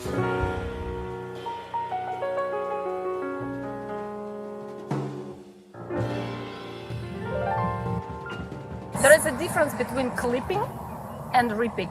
What is the difference in English language? How'd you cook those? Between how ripping did you and cook clippage? those? With my teeth, officer. On February 26th, Marina Oswald, no. 2025, police responded to a call of a woman vandalizing neighborhood landscaping, ripping out shrubs and harassing workers. A what? A 15-minute-old event with Involving Yeah. I'm like cleaning the windows and I hear the screaming and yelling and it's cursing. It's like, that's her, because I'd seen her walk out. Yeah. So he's walking up. Hi.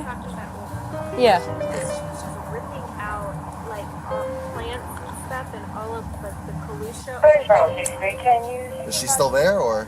No, she just confronted my next door neighbor and was yelling and saying that Same the thing. landscapers were Screaming and poisoning. telling walk it down. Okay. And then she has like a very active Facebook. And when you were here, Oh, that's good to know. She has a very active Facebook. She was Facebook, like, did you guys see it? No, I didn't see it. But she was recording. Yeah. And she put it out on the thing. There's been like a lot of activity. She's getting like content. So you're saying we could see more of this? Yes, I know. That's.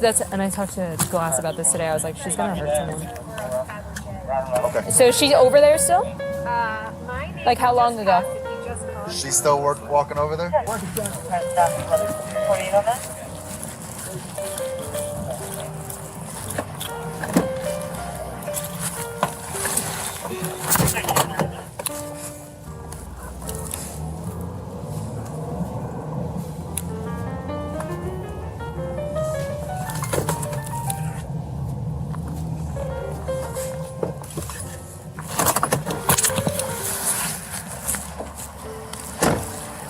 Olga, what are you doing? Oh, that's always good to when the cops already know you by your first name, when you're already on first name basis with the cops. That's always a good sign. Put the shrubbery down. Yes. Olga, what are you doing? Why are you ripping out shrubs over there? Because Mexicans. All right, let's hear her out. Okay. You know Because Mexico. you can't be doing that, right? What are you gonna do? Tease me again? I'm not teasing you, Olga. Yes, I'm you are. really You're gonna not. arrest me and bring No, me to I'm the not. hospital where No, your I'm mother not. died? No. What are you I'm gonna not. do? Olga. What are you gonna do to me? Olga. You're gonna get me psychiatric hospital Olga. again? Olga, I just spoke to Jordan. Psychiatric hospital. Again. And? Okay. What Again. I has told to do with it? I Who told is Jordan? your Are you husband. recording? Of course I am. I don't see it. Oh, somebody chose to marry that. Let's start. It is Olga. Who is Jordan? Jordan's your husband. Donna called you? No, I told you, Russian spies. Jordan. Who called you?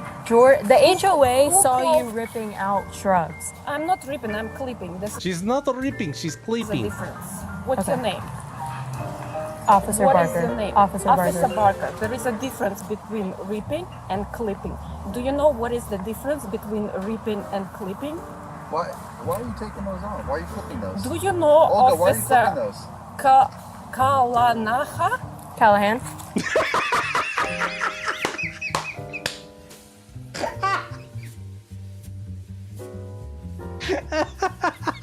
No, Olga, why are you clipping Officer those? Kalanaha? Callahan. Kalanaha?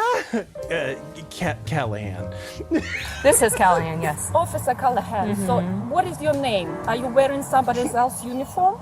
No. My new name is Officer Barker. Oh, your new name is Callahan or your new name is Barker? My new name is Barker. Yeah, so close. Barker slash Callahan. Are you divorced? No, I just got I married. told you, she's KGB. She's running her down in interrogation. You just got married? Yes. There is a difference between clipping and ripping. Clipping and the ripping. What is the difference in English How'd you language clip those? between Yeah, how ripping did and you cook clipping? those? With my teeth, Officer Callahan. So What are you find doing out with here? the HOA if that's supposed to be there. Do you know there is a common property that I pay taxes for? Officer Callahan, can you listen to me? Okay. Do you know that this is a common property Kalanaha. that I pay taxes for? Okay. Officer Callahan, Okay. just follow my eyes, please. It's hard. They're darting around a lot because you're very drunk. Do you know this is a common property? Here, Olga, hold on. Stay away from me. Relax. Olga, relax. For a second. Drop Okay. it. Drop it. Let go. Let go of it. Let go of it. Drop it. Let go. Let go. Let go of it.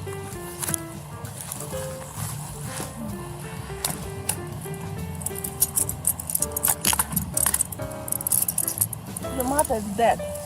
So is you, Officer Callahan. Are you threatening me? Yes. Oh, okay. Absolutely threatening you. And your mother. I told you, KGB. Why are you putting handcuffs on me? Hey, don't do that. Why are you putting handcuffs on me? Stop. Why you bitch? If you bite me, What are you doing? Why are you doing that? let me now. Why are you trying to bite her? I'm resisting. All right. Olga, don't do that. I'm resisting. Grew up wrestling bears in Soviet Russia. Not it. Breaking my arm. Don't stop. I will dry stun you. You understand? Oh shit! You just met the angry black police officer. Now you shut the fuck up. I'm gonna dry stun you. Hear? Give me your other arm. Put your arm behind your back. Now, do exactly what was said. My name is Officer Washington. I just broke up a Waffle House fight, and I ain't taking none of this shit. Okay. Welcome to the party. Relax. Just relax. You need to relax. Okay.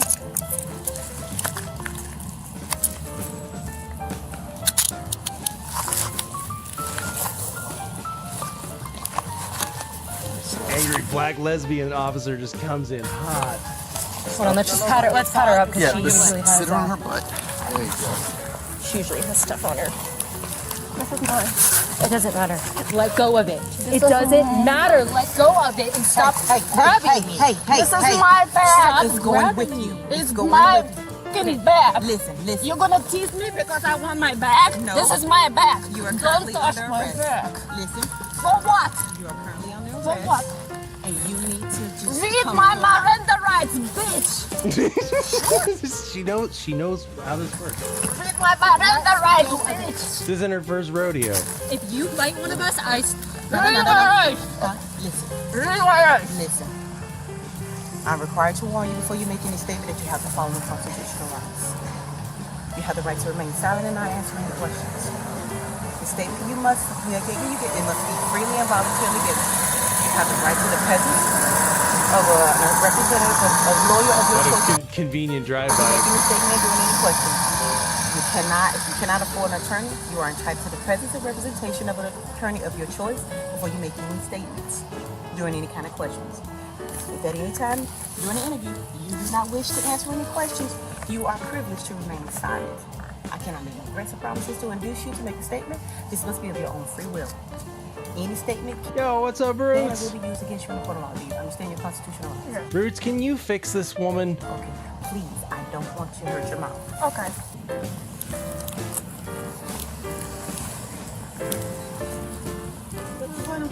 Yes, it is. Everything is going with you. This is your property. Where we're going, to the psychiatric hospital or to the police station? Where? Psychiatric hospital or police station? You know, it's really a toss-up at this point. Like, it's 50-50. To the police station or the psychiatric hospital? Whom you just wrote the rights? I need Whom to you ask read if the they rights? want to prosecute this. Go to the psychiatric. I want to go to the police station directly. We can go there. Okay, let's go there. For what? For what I'm arrested for? They will let you know what you're arrested for. I came afterwards. Okay, great. I'm trying to calm down the situation. Okay. With the what? The teaser? Electronic device? Teaser? You're going to tease me? Where we're going? I just told you. Washington. We're going to the police station. You racist? I'm white. Are you racist? And you were about to use the teaser on a white woman.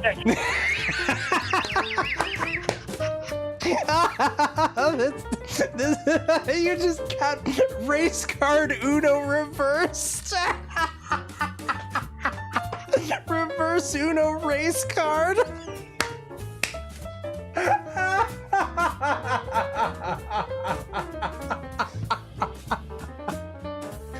Oh shit. I think I figured it out. I think I figured out her deal.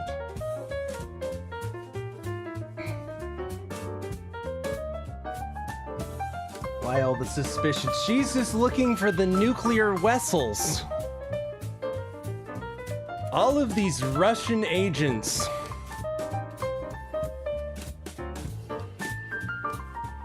These Ruskies, these Reds, these Slavs. I've had it with these motherfucking Slavs. On this motherfucking station.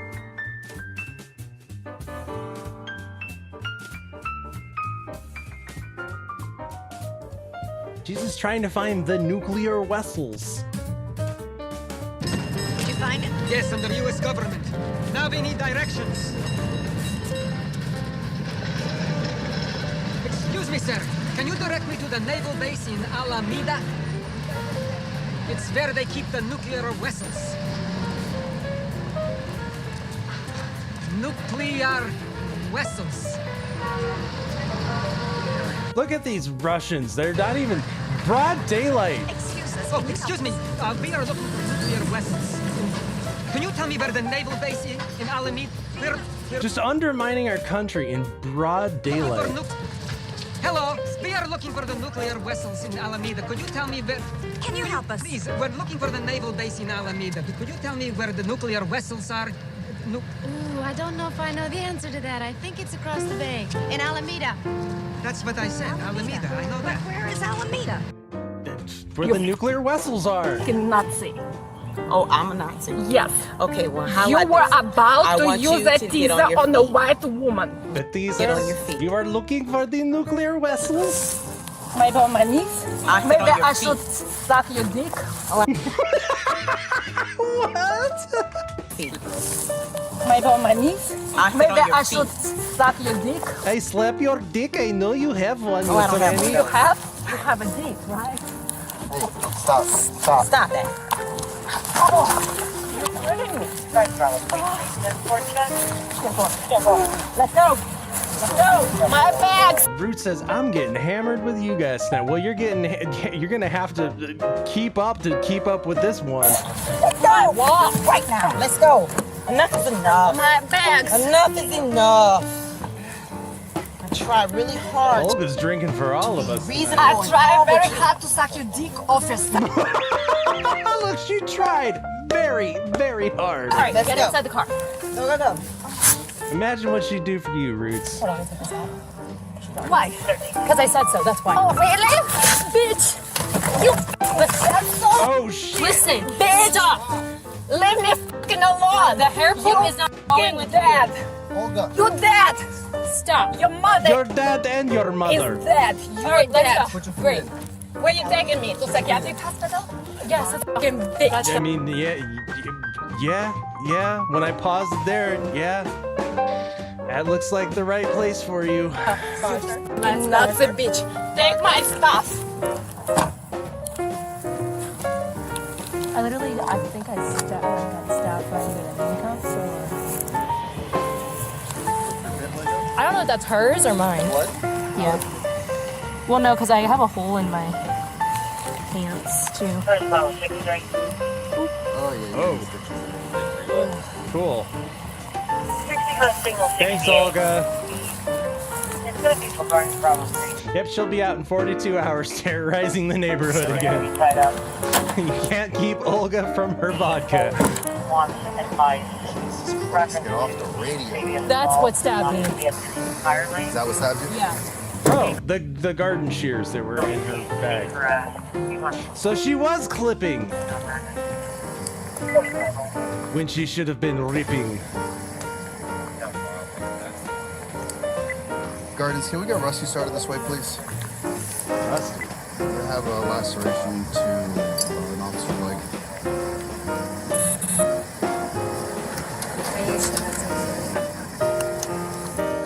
And wait until the HOA hears about this. Yeah.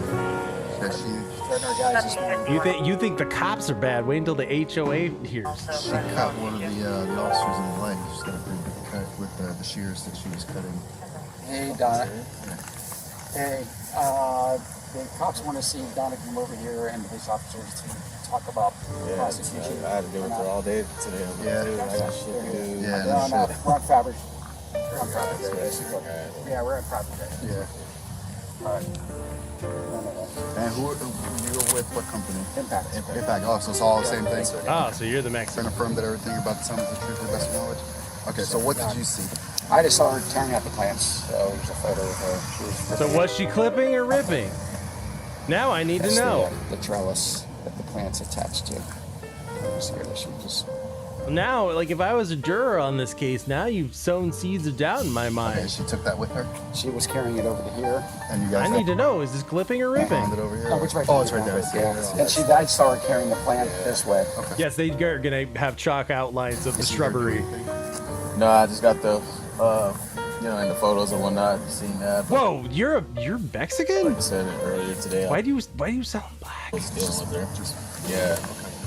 So as soon as they get here, we'll find out everything out and yeah. At what time was she pulling and cutting all that stuff out? 10 minutes ago. About 10 minutes ago. All right, when we got the call, I'm assuming. All right, perfect. All right, you guys gonna be in the area? Yeah. All right, awesome. Thank you. Appreciate you guys. Well, so that's Olga, everyone. What do you think, Roots? You gonna give her the old nuclear whistle?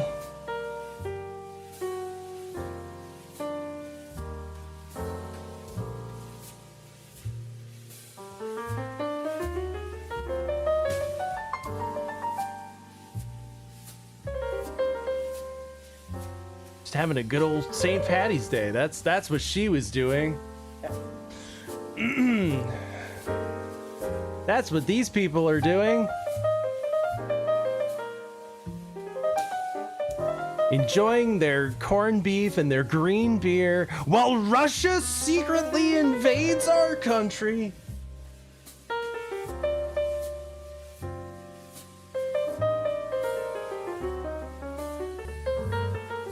I'm from Jersey. I couldn't tell. You're really loud. Blow. What's it like being a pathetic lightweight? Tell us about the last time you got lucky. Wait. No, that was a real life leprechaun. Wait. These, Tell a lot of leprechauns. us about the last time you got lucky. Wait. No, I was by myself and it was pitch black. We are celebrating St. Paddy's Day in front of Murphy's, a grand Irish pub. This is my best pal, Dr. Dipshit. Now, he's definitely Irish. Played doctor a lot in his youth. How's it going, I hear you're going to help me breathalyze drunk people today. I'm a licensed inebriologist. We're going to keep our community safe. Tell me about this name. How do you pronounce that? Dipshit. Hey, Dipshit. Dipshit. That sounds fine. Now, I heard you became a doctor when the CDL thing didn't work out. Yeah, no comment. Have you had anything to drink today, sir? No, I don't drink. I actually don't drink at all. Do you vape? I don't. What do you do for fun? Ow, Jesus. Are there any alcoholic cups here? No, it's all coffee. This is a very disappointingly sober parade. Irish, what has gotten into you? There's like a 10-year-old. How many drinks have you had today, sir? Oh, we're at 3. Can we breathalyze you and see how much you drink? Sure. Okay, Glow. You have to have at least your blood alcohol a certain level where a captain's hat. Blow, I'm keep sorry. blowing, keep blowing. I'm sorry, but if you're wearing the captain's hat, you have to be drunk. Keep blowing, keep blowing, keep blowing, The way keep it blowing. works. 0.040. That guy's the drunkest person we've encountered today. How come you're not on the ground? Saliva dripping out of the corner of your mouth. Everyone here is lame. Lame. My favorite beverage is here. Oh my God. Answer me, glass of Guinness.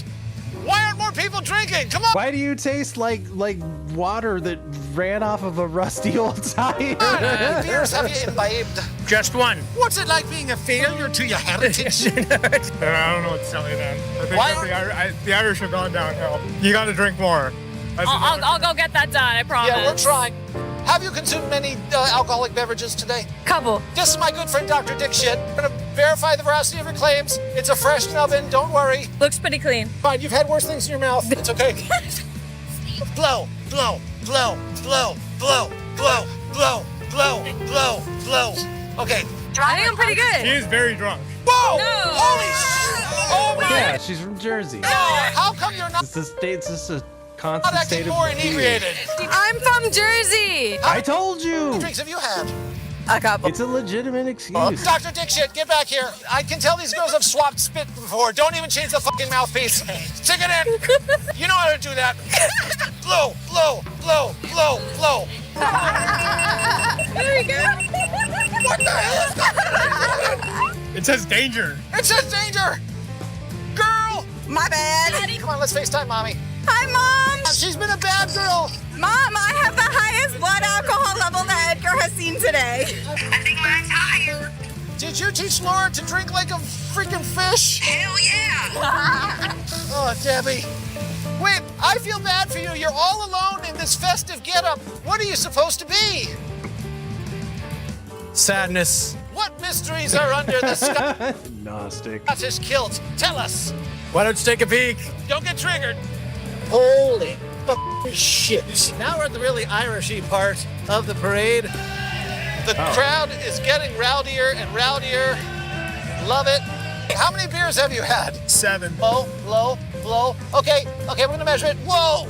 0.038. That's not bad at all. It's not bad. I got way more room. What's it like being a pathetic lightweight?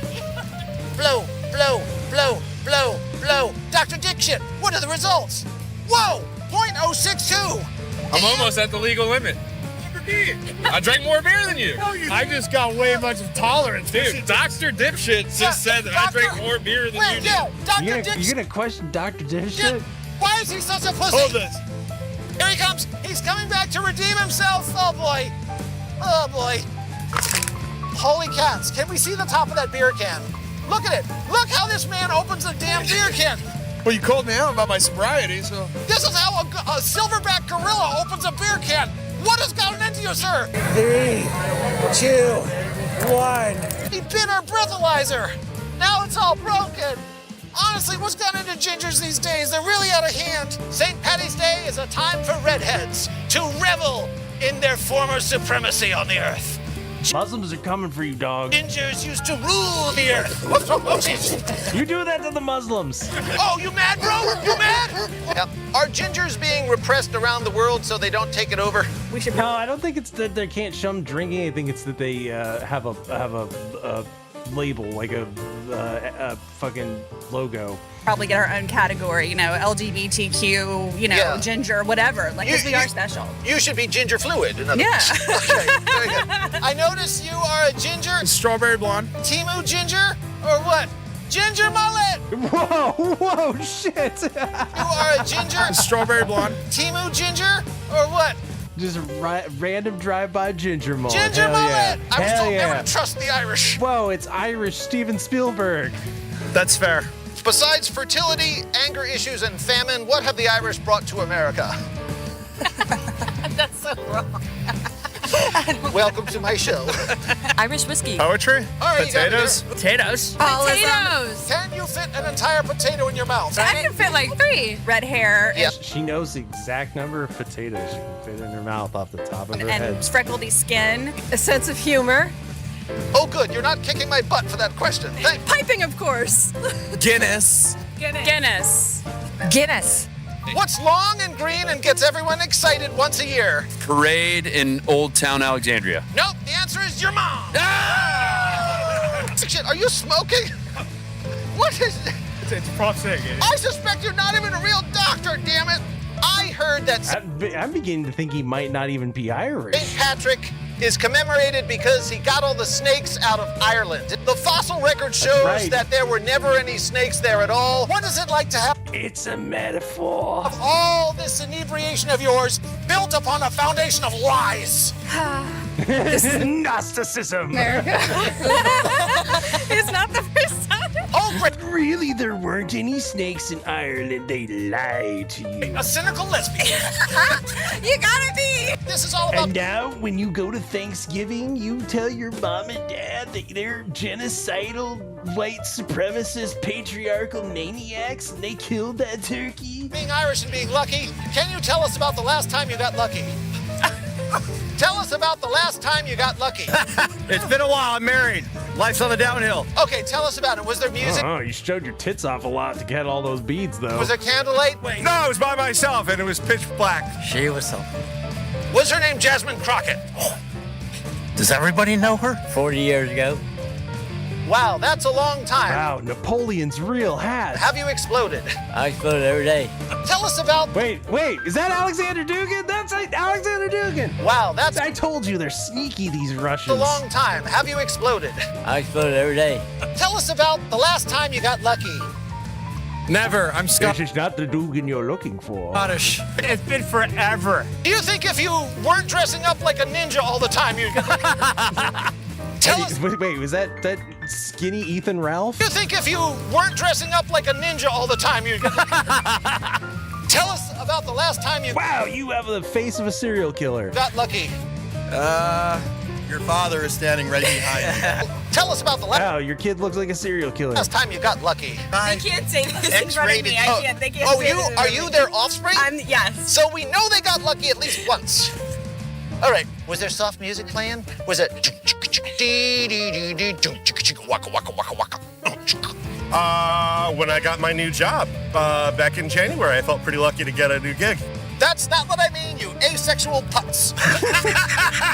October. Well, the truth is, to get lucky, I'm going to need a bigger boat. Oh, wow, wow, wow, wow. Tell us about the last time you got lucky. Well, I'm lucky now, and you're lucky because I'm gonna tell you we're the Alexander women for good. And in the last 2.5 years. I like that Edgar and I tuned out the exact same amount. Nope, I'm done. Don't stop me. Boring. Yeah, it's good to know that me and the puppet have the exact, span of attention. A lady does not kiss and tell. Sorry. How about you? Breathalyzer stuck in the thingy, the mouthpiece. You gotta get it out. Nothing will stop the intrepid Dr. Dick shit from saving the day. Oh no, It's Ethan Ralph's dad, and he looks 40 years younger than him. Oh boy. I believe it. Wait, Dr. Dick shit keeps a biting. Let's see the improvement. Dr. Dick shit, look, he just made the hole more abrasive. This has actually made the situation now far you're just breaking worse it. than you could possibly Now you're just smashing it. imagine. There's a silver lining to this. Fewer people will get chlamydia today. Fortune be God, darling. What do you want? I can't You didn't understand say a word. none. Is there any chance? Is there any chance we can have a little, No. No, first. Are they always after your Lucky Charms? They are. How often do you get your cereal eaten? Oh. Here we we have a display of 40-year-old virgins who still like Star Wars. Those stormtroopers are as stiff as the plot of the 9th movie. Honestly, I really feel like calling in an airstrike right now. You're a machine-wrecking quack. I'm taking away your name tag. There. Oh, wait. Look what you did to me! Look what he did! He's wrecked the breathalyzer! Now he wrecked my teeth! Hey. Hi, baby. Hey, come back here. Lose that guy. Come on. You know, for some reason, I think it's time to visit Japan. Can you get this out of my mouth, sir? Yeah. Ugh. Incompetence. So, what's it like being an utter failure? Dick shit. Ruining the experiment for everybody. We tried. The equipment just isn't great enough. Equipment. Well, thanks for hanging out tonight, guys. I got one more thing before you leave. In honor of the recently fallen, and because we need to hone our training, our skills in this spiritual warfare that we are entering into, who better to take us through than Sensei himself? That's right. Master of the martial arts, Chuck Norris. We get a private lesson. If you have a training partner, then you can practice those same techniques on kicking and punching targets. I'm beginning to think that's not even a real city. And Vinny the Jet Urquidez, the current kickboxing champion of the world, has agreed to help me out here. So I'll show you some of the techniques that you've already learned, and then I'll show you some more that you haven't learned yet. The one you have learned is kicking again at the growing area. Oh, with your hand. we're just going straight for the dick. We're ready to defend. See, that's what has made Chuck Norris so powerful. He just goes straight for your dick. Yourself. So this is the one I'm going to show you first, how to practice this with the target. I'm here, my hands are up. There's the groin, there's the face. I'm here.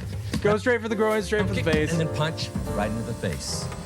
Again, kicking to Chuck the groin. Norris will just go straight for your dick. Punch to the face. Now I'll bring the kick up though to the ribs, solar plexus, kidney area. Then I'll do the same kick but higher, but again the same striking technique. This time I'm using a palm strike, like you've learned. So I'm here, hands are up, kick, palm strike. Again, from here, kick, palm strike. Now to the head. Now to the head, same way, hands up, kick, and Kick strike. the devil in the head.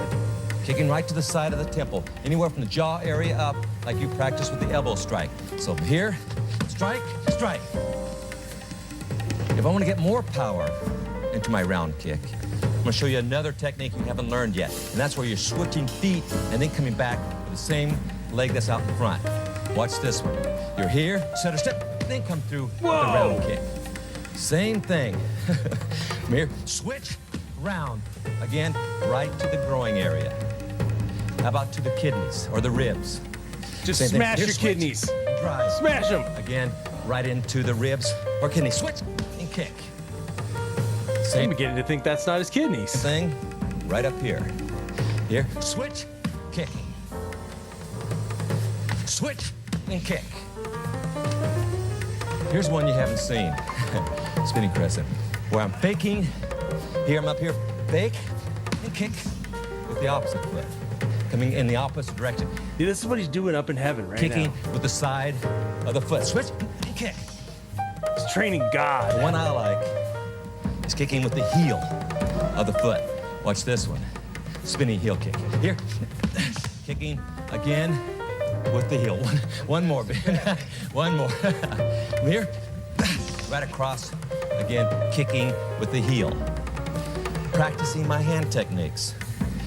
If I want to practice my punch, Benny will hold the target right up here, face level, pretending that's the assailant. See, Chuck Norris is still practicing up in the heavens waiting for the end times when he makes his return. You think it was by coincidence that he passed on the vernal equinox? No, he like the sun. He will rise again in the end times, and he will come like a messianic martial artist, and he will come and he will fight all of the demons with his fists. Hands are up as he charges in, punching straight into the face, twisting and punching. Now to practice it more advanced, my hands are relaxed. The person starts coming toward me. I'm here, relaxed. All of a sudden, bam, straight in to the face. One quick, flashing move. Relax, and then. He's not really gone, you know. It's like Obi-Wan Kenobi. If you strike him down, he'll become more powerful than you could possibly imagine. And that's more than Chuck Norris at his normal, everyday, average level. That you can't even possibly imagine that. Another one you haven't learned yet is the ridge hand, striking with this part, tucking the thumb in. Faking this time, the punch you've been practicing. Faking is I fake here, then I switch back, striking again with the ridge hand to the temple or to the neck. Once more. Fake, switch, right into here. Let's say he ducks that. I'm beginning to think that's not a real rooftop. Let's say this time I come in, I'm here, I switch, then come across with a backhand, striking again to the head. One more. What if he's got a gun? From here, I miss. Or a pointy stick. For the first one, and come with the second one, right? And this is where I'm at, the same. Wait, Ruth Calhoun would let Chuck Norris donkey punch. All right. Balance. You practice. Well, I don't know why you specifically chose that move, but my feet are just all like right. this here. When I land. You went there with Why? it. So now I'm ready to keep on following up with techniques. Still balanced. Here's the one I like best. Big old guy. I'm gonna show you the donkey punch. I use this on Roots Calhoun all the time. He's a big guy, so you know you gotta Comes on. use a lot of power behind this one. Big sucker. Okay? He's a bit of a power bottom, if you know what I mean. He's up here. He's up here because he's a power bottom. Now, how you gonna get up there? I'm here. He comes charging in. I jump and spin. The whole body turns into that. Right again to the neck. Can I do one more, Ben? I love this one. He comes in from here. Spin and strike. Right across the face. Again, I'm still balanced. So if I miss, bam, I can kick here. Wham! I can heel kick. Many techniques I can follow up, but these are in the future tapes. Oh, Okay, shit. thanks very much. Future tapes that he's cutting right now, up in heaven. I got one of them right now. Damn spiders! You call the police? Not me, boss. Nobody call the police. You must be a mirage. The master fighter of our time.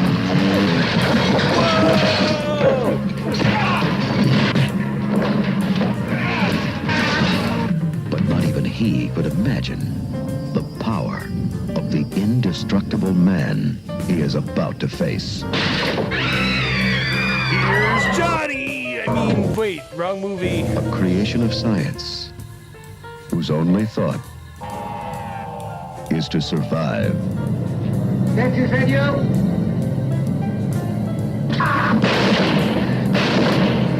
The unstoppable terror of silent rage. Now, Chuck Norris must destroy him. That's the character's name is Chuck Norris. Watch out! It's based on a true story. In a final battle to the death and beyond. Silent rage. It was really ahead of its time. It was the first silent martial arts film. The rage came from when people found that out. All right, guys, you've been awesome. Thanks for hanging out tonight. In the pursuit of truth, trust nobody because it's getting really spoopy and weird out there. War brings out weird things in people. It brings out weird propaganda. don't believe the hype unless it's for the Boojums. Good night, everyone. Great. Yeah. That's like the best. To wish that I could feel it all the time. Breathing is crazy in my mind. We could run away, it feels so right. We could run away. I'm running, we were rolling. Yeah, some of that Candyland stolen with the blue skies smiling. That golden mile, high stepping like a runner with fins and fly high like a dove on a wire. Well, baby, got me flying like an aeroplane. You got me turning like a hurricane. Yeah, because you know it, because you show that you're short. So once you wind up and throw it, no, I haven't touched the ground since you've been around. Come on and break it down, hop, skip and turn around, wave hands, see your friends, say hello. I love the way you look at me, baby.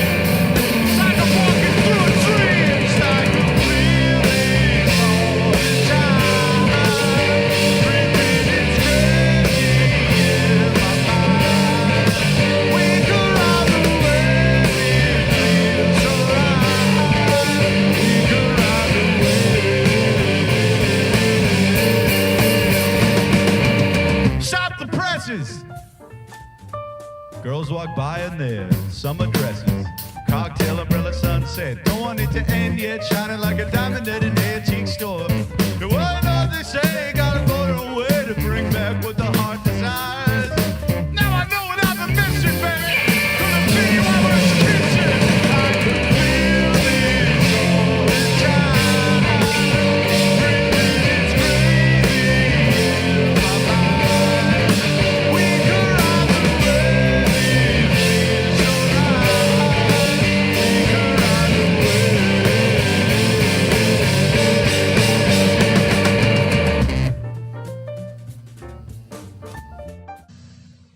Got your new cereal. How's it look, Duke? All clear. Go for it.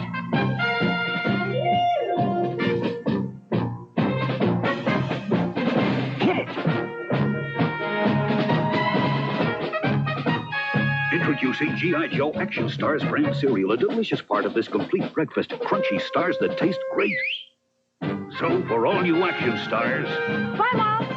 G.I. Joe Action Stars.